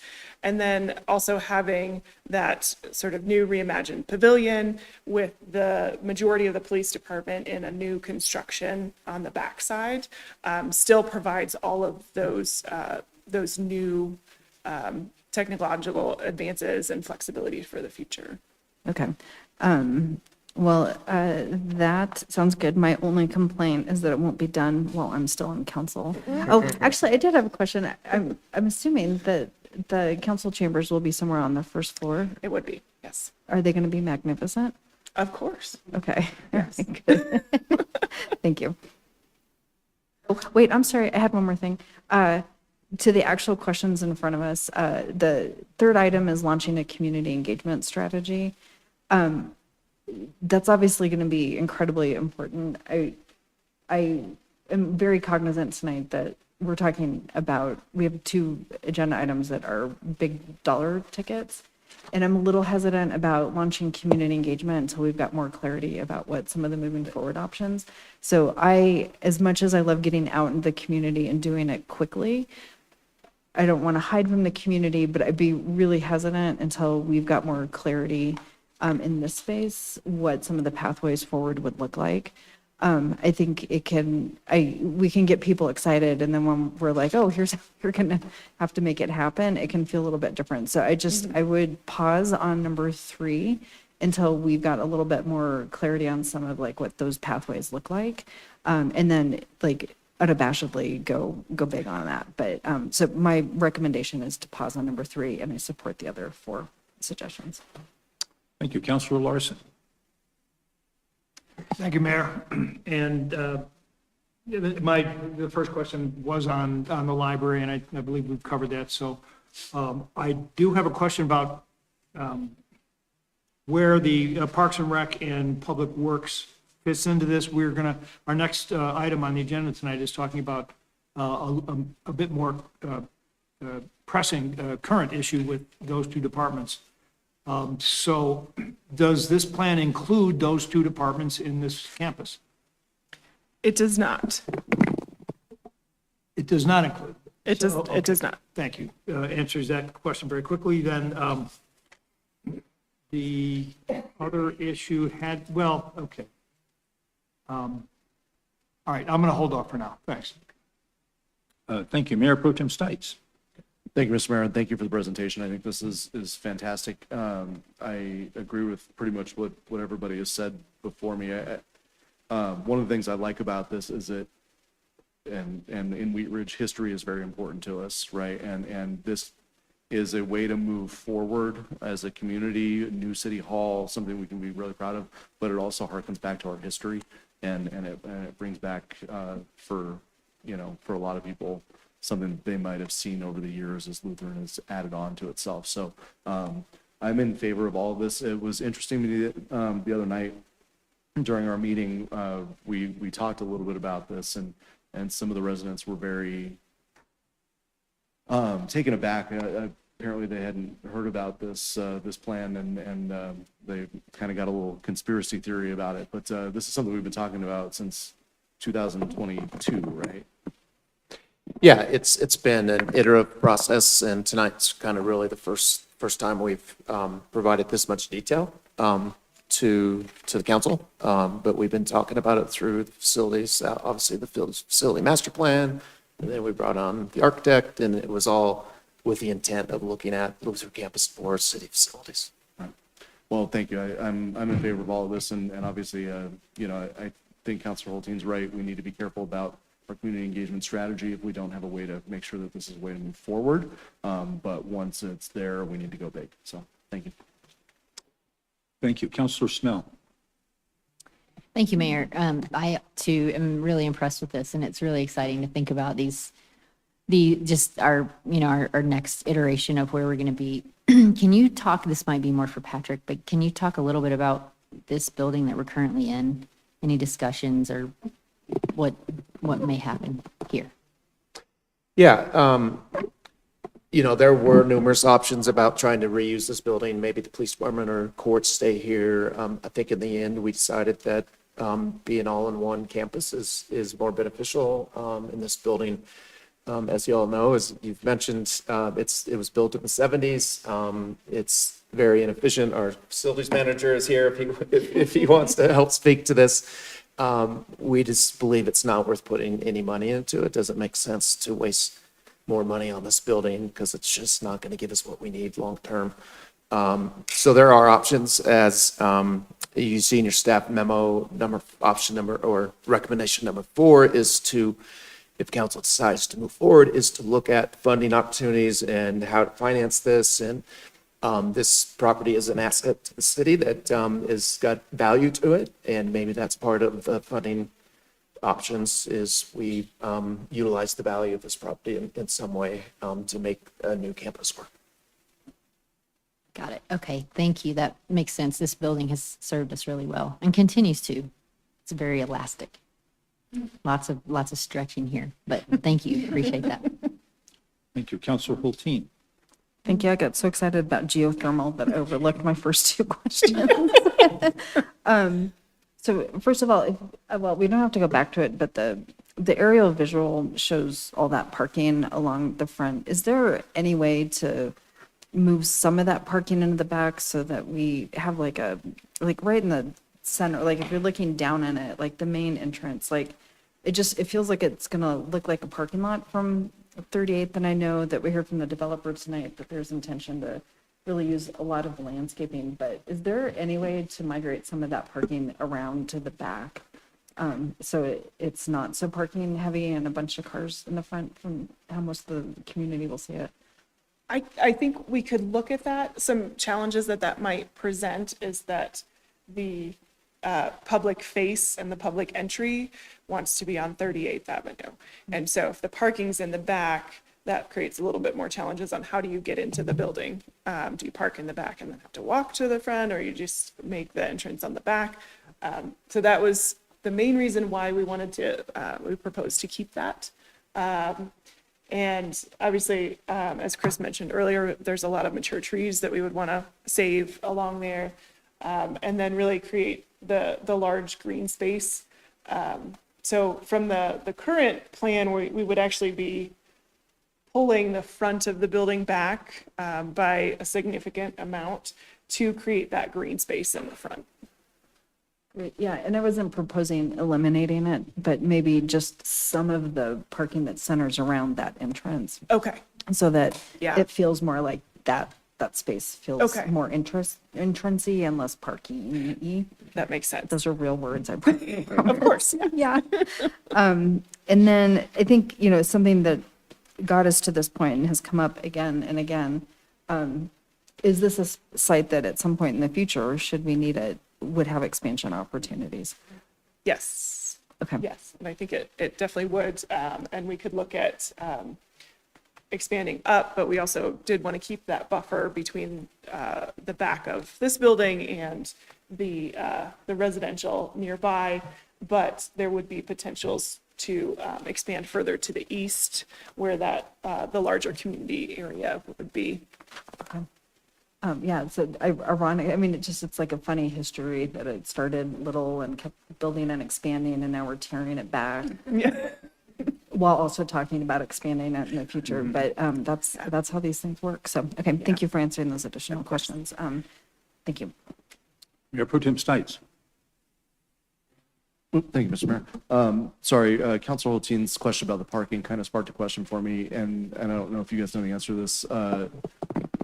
The parking requirements for the residential part of this property are such, does that include this part of the property, as far as parking?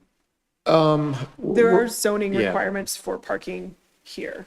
And so we are following those, and I think we could even pull it back from what the maximum is to be less than that. But, so like if citizens were considered, like some of the neighbors are worried about parking and overflow into the neighborhoods, but if they were going to overflow, they could overflow maybe like on a weekend if somebody was throwing a party or something into the city hall parking lot that's not really being used. Not probably into Dudley and. Correct. Yeah. Great. Oh, great. Cool. Rebecca, thank you very much for your presentation. Counselors, on page 5 and 6, we have recommendations here from staff 1 through 5, and I would like to see, we've had discussion on, or a thought on item number 3 to sort of, I'm going to use the term slow walk it, or, kind of proceed with caution that that I think we would want to make sure that our program was pretty good before we started engaging the public. But with that caveat, do we have consensus to move this forward? We do. We do very much. So we will move in that direction. Rebecca, thank you very much for joining us tonight. Great presentation, and we're really excited to work with your firm going forward. Wonderful. Me too. Okay. Thank you all. Thanks, Thank you. Rebecca.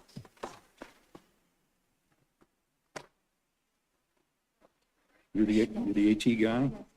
You want to take a little break? I might, yeah. Okay, let's, while we tee this up, let's take about, let's come back about 20 minutes after, if we will. That'll give us about almost 10 minutes.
Okay, thank you all. I'd like to reconvene our study session and move to agenda item number 3. This is a discussion on property acquisition for public works and the park shops. Mr. Goff. Thank you, Mayor. You heard us talk about the facilities master plan tonight earlier. Another recommendation that came out of that was to co-locate and expand the public works and parks shops to one site. The recommended direction is to acquire a parcel or parcels directly south of the existing public works shop space off of 44th Avenue to make this expansion possible. The current public works shop is somewhat embedded in the neighborhood at about 44th and Parfait, and the park shop is at Anderson Park adjacent to the outdoor pool. Early in the analysis of existing conditions and assessments in our study, it was determined that priority should be given to the Public Works and Parks departments as their facilities have been neglected over the years. Both departments need significant increase in interior and exterior space, which cannot be accommodated at their respective shop locations. Dan reminded me the other day, last week, that these buildings are our oldest non-historic owned buildings, right? Is that how you put it? So we have older buildings, but they're in our historic inventory. A building condition assessment was also conducted by the ABO Group as part of the facility master plan. The assessments considered building systems, mechanical and electrical, architectural and site conditions, and code compliance. Both the park shop and the public workshop received a rating of poor. Coincidentally, a parcel off 44th Avenue, just south of the public workshop, was put on the market. Staff has entered into a letter of intent with the property to purchase the property for $2.1 million. The most recent appraisal valued the property at $2.2 million, and the property was recently under contract for around $3 million, but that contract fell through. So we're here this evening to seek direction from City Council on how to proceed. The city is using Pinnacle Real Estate Advisors, who are here this evening, and I'm sure happy to answer any questions. Esther Kettering, and that's it. So we do have a visual up here on the screen for you that does show the current public workshop. Get my pointer. So this is 44th right here. This box here in green is the current public workshop. This map came out of the facilities master plan. These are different properties that we looked at for potential expansion. This property currently is the one that's for sale. And that's the one that we are speaking about tonight. We were considering several different parcels in here, but this is the one that is available today and that would provide, we believe, probably the needed space for expansion to include all of our shops areas in this one area. So with that, any questions? Esther, did you want to add anything before we go? Is that okay with council? Okay. Okay, Councilor Hulteen. Thank you. So my first question is, so a minute ago, we saw some assessment of what the city's needs are for the Lutheran location. What are the needs to co-locate Public Works and Parks and Rec? Like how does this acquisition compare to their space needs? Dan, do you want to speak to any of that? Or you come to the mic if you could up here. Please. Does everybody know Dan Byers? Have everybody met Dan Byers, our facility and fleet manager? And so he's been helping us with all these. Can you hear me? Yes. In the facility master plan, those numbers are actually there, but I can just generally speaking to the space that's available, it's currently about 3 times the size, 4 times the size of the current park space. And the park, according to the the master plan, the park space requirement needs are about 4 times. So this actually fits that pretty closely. The original master plan, or I guess it's the current working master plan, also suggested that we, if we can, purchase the adjacent lot, and that should meet all the outdoor space needs that that they determined that we would need now and in the future. Is that It does. Thank you. But part of why I'm asking is that I look back at the 44th Avenue sub-area plan as well to see how this fits in with that.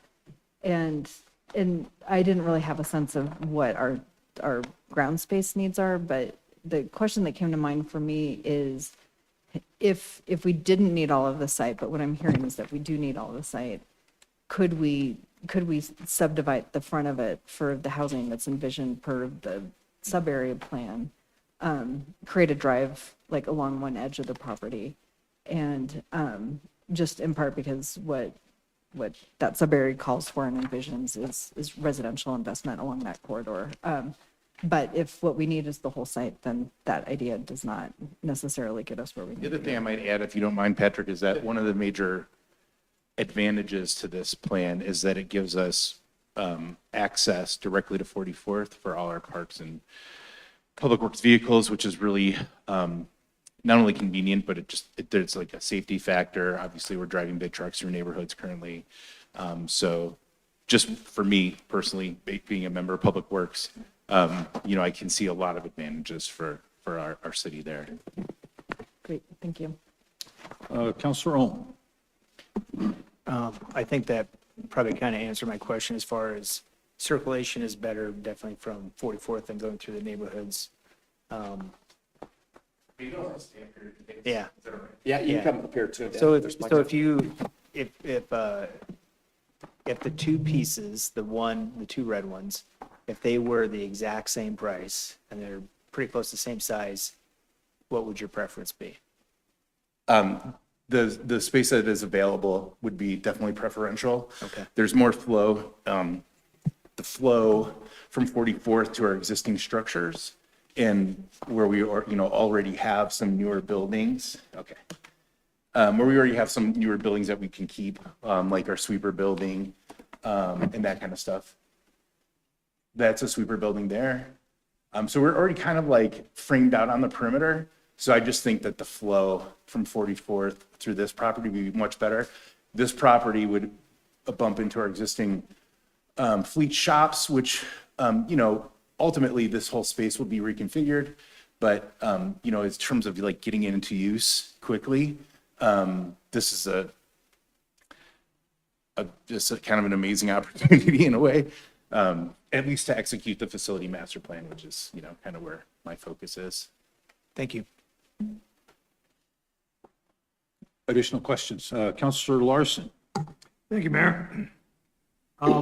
The materials provided by the owner of the property show it as,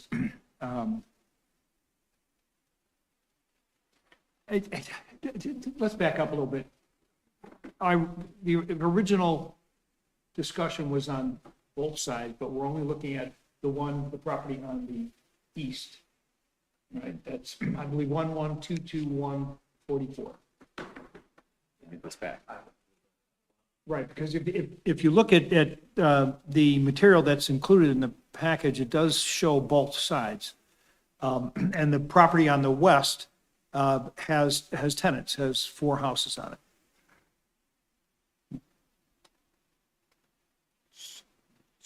But that, again, I don't want to throw us too far off track here, but that is not included in what we're looking at tonight. So, yeah, so all the colored buildings on this map? Right. Yeah, the Right, blue. that's what I was looking at. Yeah, this is all one parcel. It's somewhat subdivided now. The parcel on the east is, has a commercial building. It used to be a restaurant, it used to be a bar.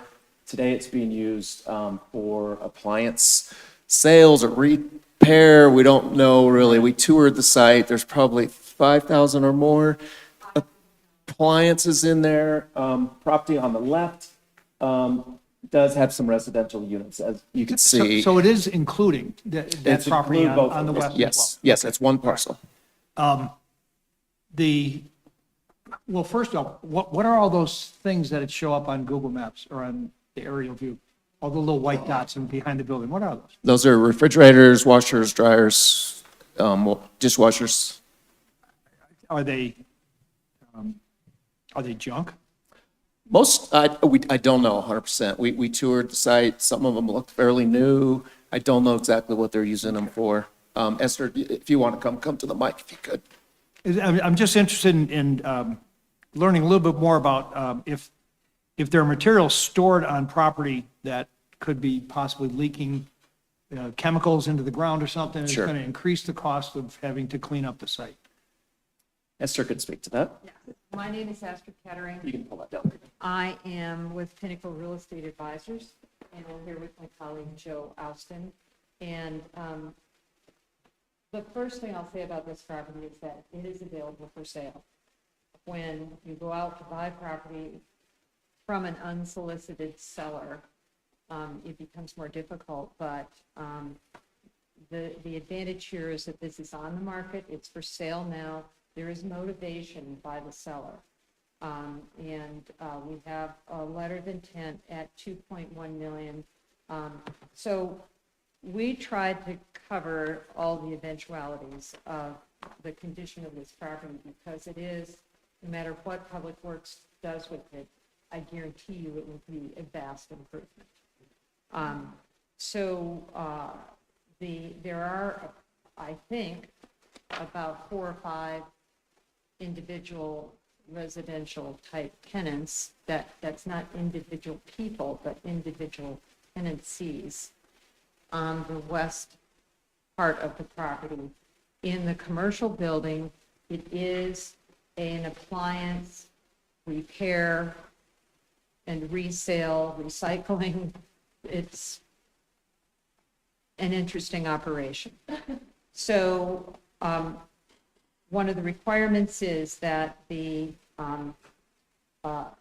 seller will be required to make the property free of all tenants, and I will say occupants, because we're not sure if there are formal tenant relationship, landlord-tenant relationships with some of the occupants. And they will make sure that all the personal property on the site will be removed before closing. If it is not, there will be an escrow account retained, a certain amount retained from the seller's proceeds at closing. In the event they don't create satisfactory conditions, that money can be held in escrow for 30 days. If they then comply with satisfactory conditions for delivery of the property to the city, then that money will be released back to the seller. If it is not satisfactory, then the city would be able to pick up and take care of that amount to clean up the property. But this is a very highly motivating factor, and generally speaking, it should take care of the personal property situation. Now, environmental conditions, Terracon, who's an environmental engineering firm, has submitted a proposal for a phase 1. Phase 1 environmental report asks the question, do we believe that there is a concern for any problem? And if the answer is yes, then you move to a phase 2, which is testing and exploration. If the answer is no, you're good. I suspect, I will not be surprised if there could be a reason for a phase 2, because there is a lack of ability and confidence in the seller to undertake this analysis. The city is taking on a contract with Terracon. Same thing with a land survey. There's a lack of ability for the seller to undertake that effort. There has been some surveying done in the past, but the survey and the land survey, the boundary survey, boundary and improvement survey, and the environmental phase 1 and very possibly phase 2 kind of go hand in hand, and the city will have control of those two processes. So So if some sort of contamination is discovered during the inspection, whose responsibility would be to clean up? If there is a phase one and it's determined that there is no cause for concern, then we move forward to closing. There is a 60-day inspection period from the date of city council approval later. That clock doesn't start ticking until city council approves a contract. If it goes to a phase two, and it's determined that there's a cleanup, you could call it a phase three, or you could call it a voluntary cleanup program. There's an opportunity to renegotiate the price if there are conditions identified that require cleanup. These processes are things that I'm very confident in managing. I did the first two VCUPs, voluntary cleanup plan, in the state years ago. And the only way to go about it is to find out what you're dealing with, quantify it, estimate a remediation, and then move forward with that. But the inspection period, the 60-day inspection period, is carte blanche for the city. The city can terminate the contract for any reason whatsoever, up to the end of the 60-day period. We then have proposed to allow the seller 45 days until closing to take care of vacating the property, getting the tenants off the site, and cleaning up the personal property.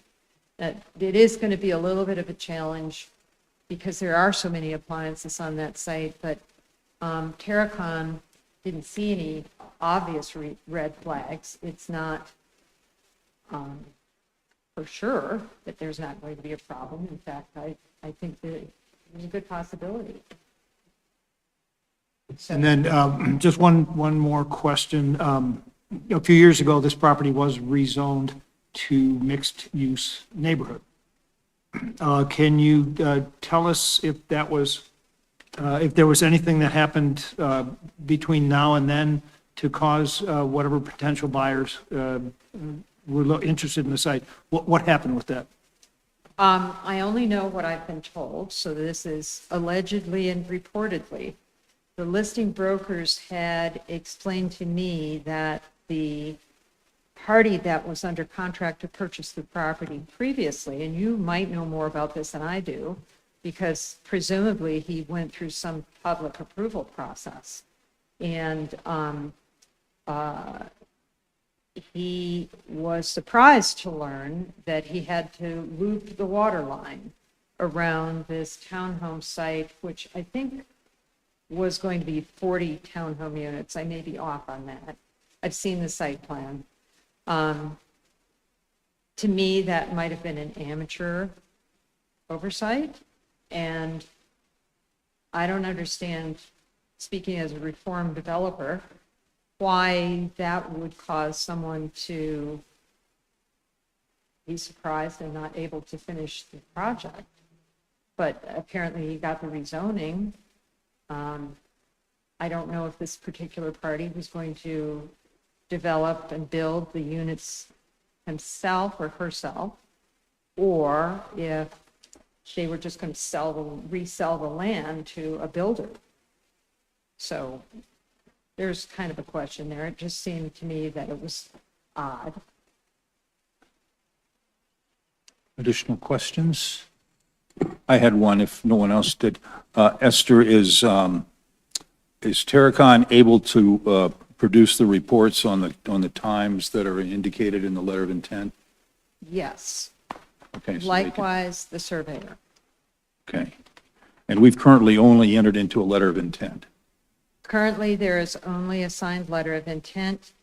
We have prepared a contract on the standard Colorado Real Estate Commission approved form for purchase and sale of real estate.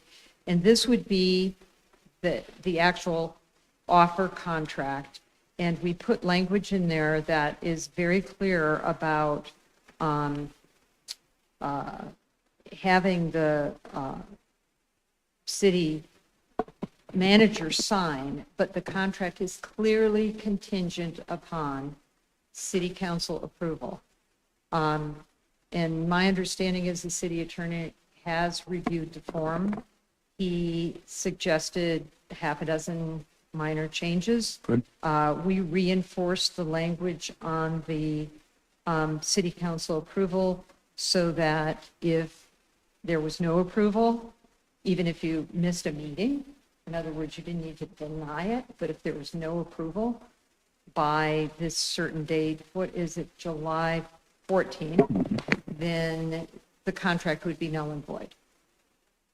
Okay. And Mr. Goff, in terms of moving the parks and the shops are already there in terms of moving parks over there. Do we need structures there? Do we need office space for these employees? And We do eventually. I think this would be the very first step, and then we would, Anderson Hollis, who's here this evening, their next phase of their contract is to look at this site and to give us suggestions on layout and building needs based on the square footage that's required for both. Yep. okay. But parks can stay where they are now and operate Correct. while this is under design and Yes. development. Good. Okay. Additional questions from council? Councilor Dozeman. How likely would it be that URA funds would be able to be utilized for this project? How likely? I don't believe it's been brought to them yet. The executive director suggested that they have some reserves that could be used. The city would like a loan. So I think you have a meeting coming up, Ms. Huppy. So to be determined on that. I don't think that it would become a big issue. We don't have a lot of like projects in that area currently that would, because it would be we have different funds. And so we don't have a lot of large projects in that area currently that are requesting monies from that fund. But I am not speaking for the whole board. Right. And I mean, I don't have any further questions, but this building has been a huge eyesore along 44th Avenue, and it's just been a revolving door of businesses that have continued to deteriorate the site. And this would be a wonderful opportunity to redevelop it and utilize it. And I think, hopefully that we can move forward and see about utilizing that entire area. Sad to see some of those residential properties go, but understand that, especially on that busy of a corridor, the use is just completely different, particularly with the growth that we're experiencing. Actually, I did have one other question. So there's and this is probably more for staff and maybe just thinking ahead, there's a business west of here that is like a lumber kind of business, and they have a lot of semi-truck traffic, and especially lately, for whatever reason, they have had a lot of backups into traffic. So when I'm traveling west on 44th Avenue, they have people like flaggers coming out into the middle of the street and stopping traffic both directions, so that semis can back up into that property, and it's a pretty narrow driveway, so it's pretty difficult in a truck that large. And I know that we've looked at the 44th Avenue sub-area plan and Tabor and kind of the traffic issues, and that's probably coming down the pipeline, but there's going to be a lot of traffic issues with that business that's just west of this property as well. Yeah, that's a good point. It's like a wood fire, is it? Firewood? Yeah. Is that what it is? Yeah. Councilor Larson. Yeah, and just one other thing, and I completely agree that what we're looking at would be a tremendous addition to 44th in so many different ways. The question I have, though, is this, the big question mark, many question marks around funding. And without knowing more about the renewal authorities, what they're funding now, of what the reserves look like into the future, I don't know if I can support just, kind of a blank check from urban renewal that just says, okay, here's money to do this, without any sort of how that affects that organization going forward. It's just too many question marks. Thank you. Additional discussion on this item? Counselor Hoppy. Thank you, Mr. Mayor. Just to address Councilmember Larson's comments, it wouldn't necessarily be a blank check, and it most definitely wouldn't be something that the Board of Urban Renewal Authority would say, oh, well, let's put our activities in jeopardy for this activity. There have been times that Urban Renewal has worked with the city. There are loans that have happened in different areas in the city that have been paid back. And then there are also times when the city has loaned projects like Sprouts development money in partnership with Urban Renewal. So I hesitate to call it a blank check. That seems like a pretty negative connotation, but there's a lot of partnerships that can happen between the city and Urban Renewal. And when I say different funds, because this is not in a urban renewal area, so then there's not tax increment financing that can happen on this project.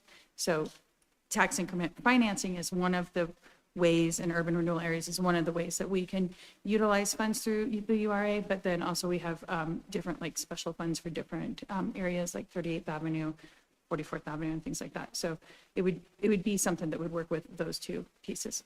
And also Urban Renewal Authority also took out a bond on some stuff for the city to do a lot of work up at the TOD site up on Ward Road. So there's a lot of different partnerships that happen between those two entities. Yeah. Additional questions or discussion? Seeing none, on page 4 of your packet, Esther, you can, thank you very much. Appreciate you being here. You've got the recommendations number 1, 2, and 3. We've talked about those. I'll see whether we have a consensus to move forward on recommendations 1, 2, and 3. Looks like we do.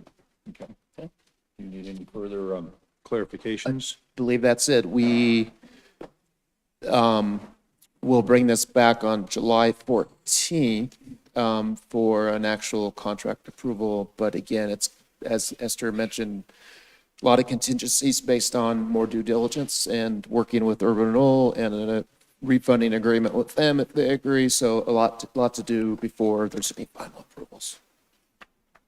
Okay, thank you very much. That will conclude agenda item number 3, which is our study items. Number 4 is staff reports. Mr. Goff. Yeah, just real quickly, so everybody's aware that we're going to have some temperature rising here in the metro area in the next couple weeks. Very high levels of temperatures for a few days. So we are preparing for that with Jefferson County and the region. Our navigators will be distributing cooling kits, and that include bottles of water, electrolyte packets, cooling towels, ice packs, lip balm, sunscreens, and snacks. Our police department and code enforcement will also be handing out additional water. We'll be providing shower vouchers to our rec center and able to voucher any individuals who may need hotel space. And also, all of our libraries in Jefferson County will be open and will be used as cooling spaces as well. And Jefferson Public Health was also going to be distributing items to help people through the extreme heat event. So just want to make sure everybody is aware of that. Okay. We'll now go to elected officials' reports. I'm going to, you have something else? I'm sorry, is that okay? Do we still have time? Real quick, Lauren's going to come up and give us an update on the car wash. Oh, okay. Yeah. Sorry. It's okay. The car wash. Just lost your cue. I think some of you were contacted today or maybe over the weekend by one of the residents of the new car wash that's near 44th and Gray. So it opened months ago. You heard testimony in your March and April council meetings from neighbors about the noise. It's taking longer than I think anybody wanted. So I just wanted to give a little update of where we are so far. We've been in touch with the operators on a weekly basis. They were cited into court by code enforcement. They had a first appearance in May, early May. They made a few operational changes throughout May. I think we'd emailed some of you about that limiting their nighttime hours, working with their vacuum manufacturer. The biggest issue, as we understand it, is that when they don't shut the bay doors, the automatic dryers are creating a significant nuisance for the neighbors to the south. We have asked numerous times why they're not shutting the bay doors, and it sounds like the vapors interfering with the sensor. They have some operational issues to work through. We asked them, ComDev, outside of the court process, asked them to engage a sound consultant, which we can do because they're under a special use permit, which has a little more discretion than a typical business license. They did that. In late May, we met with their sound consultant to understand the scope of that. You may recall from the City and Urban Renewal Authority's work on a sound consultant at the Silver Bullet. It takes a little bit of time to get through the analysis, build the model. So we're optimistic that they're working toward that. Their consultant clearly understood the issues and sort of where some of the complainants were coming from. The first week of June, they appeared in court again, and it was continued to the first week of July to let the sound study proceed. So I have been reaching out to them every week, and will do that this week to get an update on the sound study. I think Division Chief Kellogg has shared similar updates with neighbors. I can also connect with our city prosecutor and city attorney to try to figure out our game plan to put some deadlines in place or anticipate what that July court appearance might look like. So the short story is it's working slowly through the process. I know neighbors are feeling stressed. I think that business owners feeling picked on, trying to facilitate sort of all sides of that. But that's the most, or the update that I've got for tonight, unless there's specific questions. Councilor Hulteen? Thank you, Lauren, for sitting through the meeting to provide that. I spoke with one of the immediate neighbors to the south today, and I appreciate the work that the city is doing. It's definitely causing a lot of distress, especially as summer is here and people are wanting to spend more time outside. And so I appreciate that the city is proactively meeting with the business owners, and that Kellogg is trying to stay as in touch with the neighbors as possible. I think just the sensitivity is, it does take longer than we expect. And I think the neighbors just really need a better sense of like, what are those next steps, and, what is the city willing to do, if we don't have a cooperative business owner. I was asked today, like, if this was a neighborhood bar with bands every night, would it be getting the same treatment as the car wash? And it was a good question. So I know the city's doing a lot. We have some very, very upset neighbors. So thanks for providing the update. I'll make sure that they know to listen to this, and hopefully we've got good news for them in early July. Thank you. I have a question. So at what point has the city discussed of just saying like the business just needs to stop? Like they need to shut down until they remediate. Is that an option? Has that been talked about? Yeah, we have talked about that a little bit. I need to talk to our city attorney again. I think that would be a challenge in terms of what's in our code right now. The more likely difficult step that is clearly in the code is that a special use permit that's not following its conditions or is creating issues would be reconsidered through a public hearing at city council. So that puts it into your court, which makes it difficult. So what we're trying to do is get enough data if we do have to come to a public hearing to set everybody up for a more objective conversation. Noise is difficult because it's, it is more subjective. So our big push with the sound consultant was to get as much data as possible, during that. It's a 4-minute cycle. So it's difficult because a bar with a band is usually a couple hours, and we're asking them to test it with 1 bay open and 4 bays open and doors shut, sort of a lot of different scenarios. So, it is possible that we'll end up with a public hearing in this room, but the goal is to get the operator to comply voluntarily, to mitigate as much as they can voluntarily, and to get some data. Are there any fines right now being assessed for not complying, or? Don't know the answer to that. Okay. Any other questions for Lauren? Thank you. Thank you. Very much.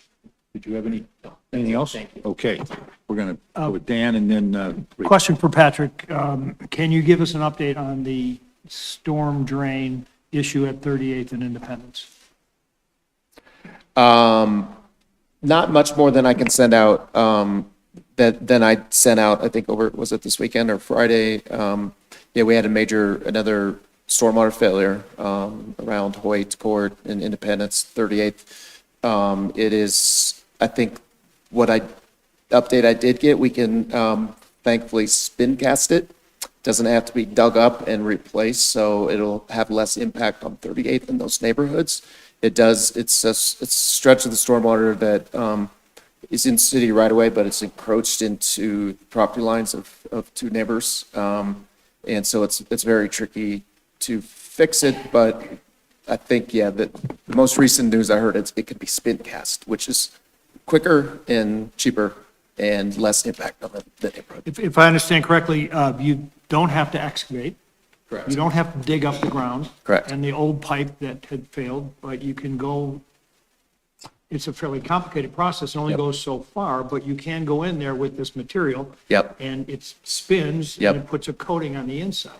It can only go 500 feet, but thankfully, it's about 1,000 feet span, and we have manholes on both ends, so we can go 500 feet from one direction, 500 feet from the other direction. And it will save the city considerable Correct. repair costs. Yep, yes. Counselor Ong, do you have something in Yes. relation to that? Yes, I do. Okay, you can go next then.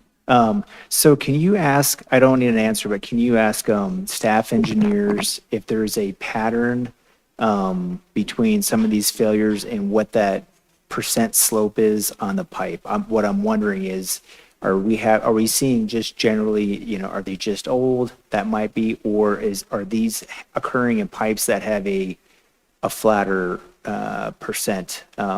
Is that part of the problem? And I see that they're corrugated, and so I understand what you're talking about, putting in that material, Yeah. which would, but I'm just curious if we could just ask them like, what is are those that have failed? What is that percent?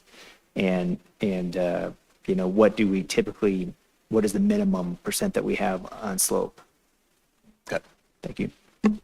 Thank you. Counselor Hulteen. I have zero engineering questions.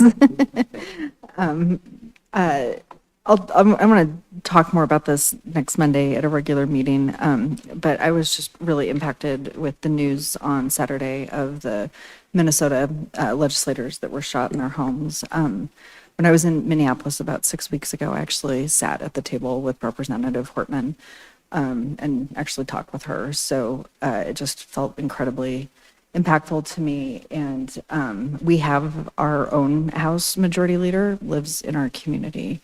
And so, this is a time when civics and civility is personal. And when we as elected officials come in and do the business of the city and interact with our community members, it is okay to disagree. It's okay to have very different opinions. We're better for it. But to do it in a way that's aggressive or gives a sense of not feeling safe in our communities is really at the detriment of all. So I just want to say, that's just been really heavy on my heart. And I don't want to not feel safe in this community because I'm here because I love this community, and the people I interact with day to day are what make it worth being in here every Monday, and all the community meetings in between, and the emails and the phone calls. So I don't really have a call to action other than just to share. It's been really heavy for me. And I've thought about you guys, and I've thought about, we have our state senator who lives in my district, and, these are our neighbors, and they do good, hard work under the Capitol. We may not always agree with them, but they're showing up in good faith. And I hope we're able to maintain that here in our sweet little city of Wheat Ridge. So that's all. Thanks. Thank you. Counselor Larson, did you have another item? Are we talking about some of the good things we've been doing? Are we there I yet? hope so. Are we still, thank you. Friday was an interesting day. The folks at Xcel Energy invited elected officials out to their substation out on Ridge. And they demonstrated, first, their commitment to wildfire management, but they showed how their tree trimming process, the sort of legal things that they're required to do, distances from a tree that a power line can be, and the techniques they use, and it was very educational. Joined out there by several of our state legislators from sort of the Front Range who have had been impacted by wildfires. Again, reminder for all of us here in Wheat Ridge, we are Tier 1, which is the lowest risk for wildfire, but it's not to say something couldn't happen, and it's not to say that Xcel Energy should not be doing their job of trimming trees back from power wires. And then the next day, on Saturday, I had a chance to go to Local Works, the block party. That was a lot of fun. And if anybody else wants to add on to that, because I thought it was a very successful event, and my compliments to all of the businesses that showed up for that. Thank you. Councilor Ohm.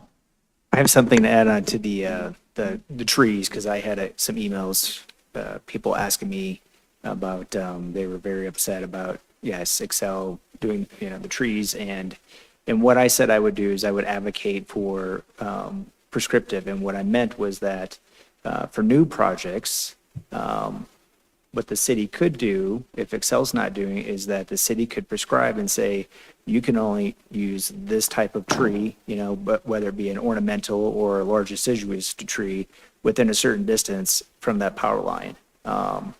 Any good landscape architect will probably go down that path and make sure that their tree is not in the future going to be interfering with the power lines.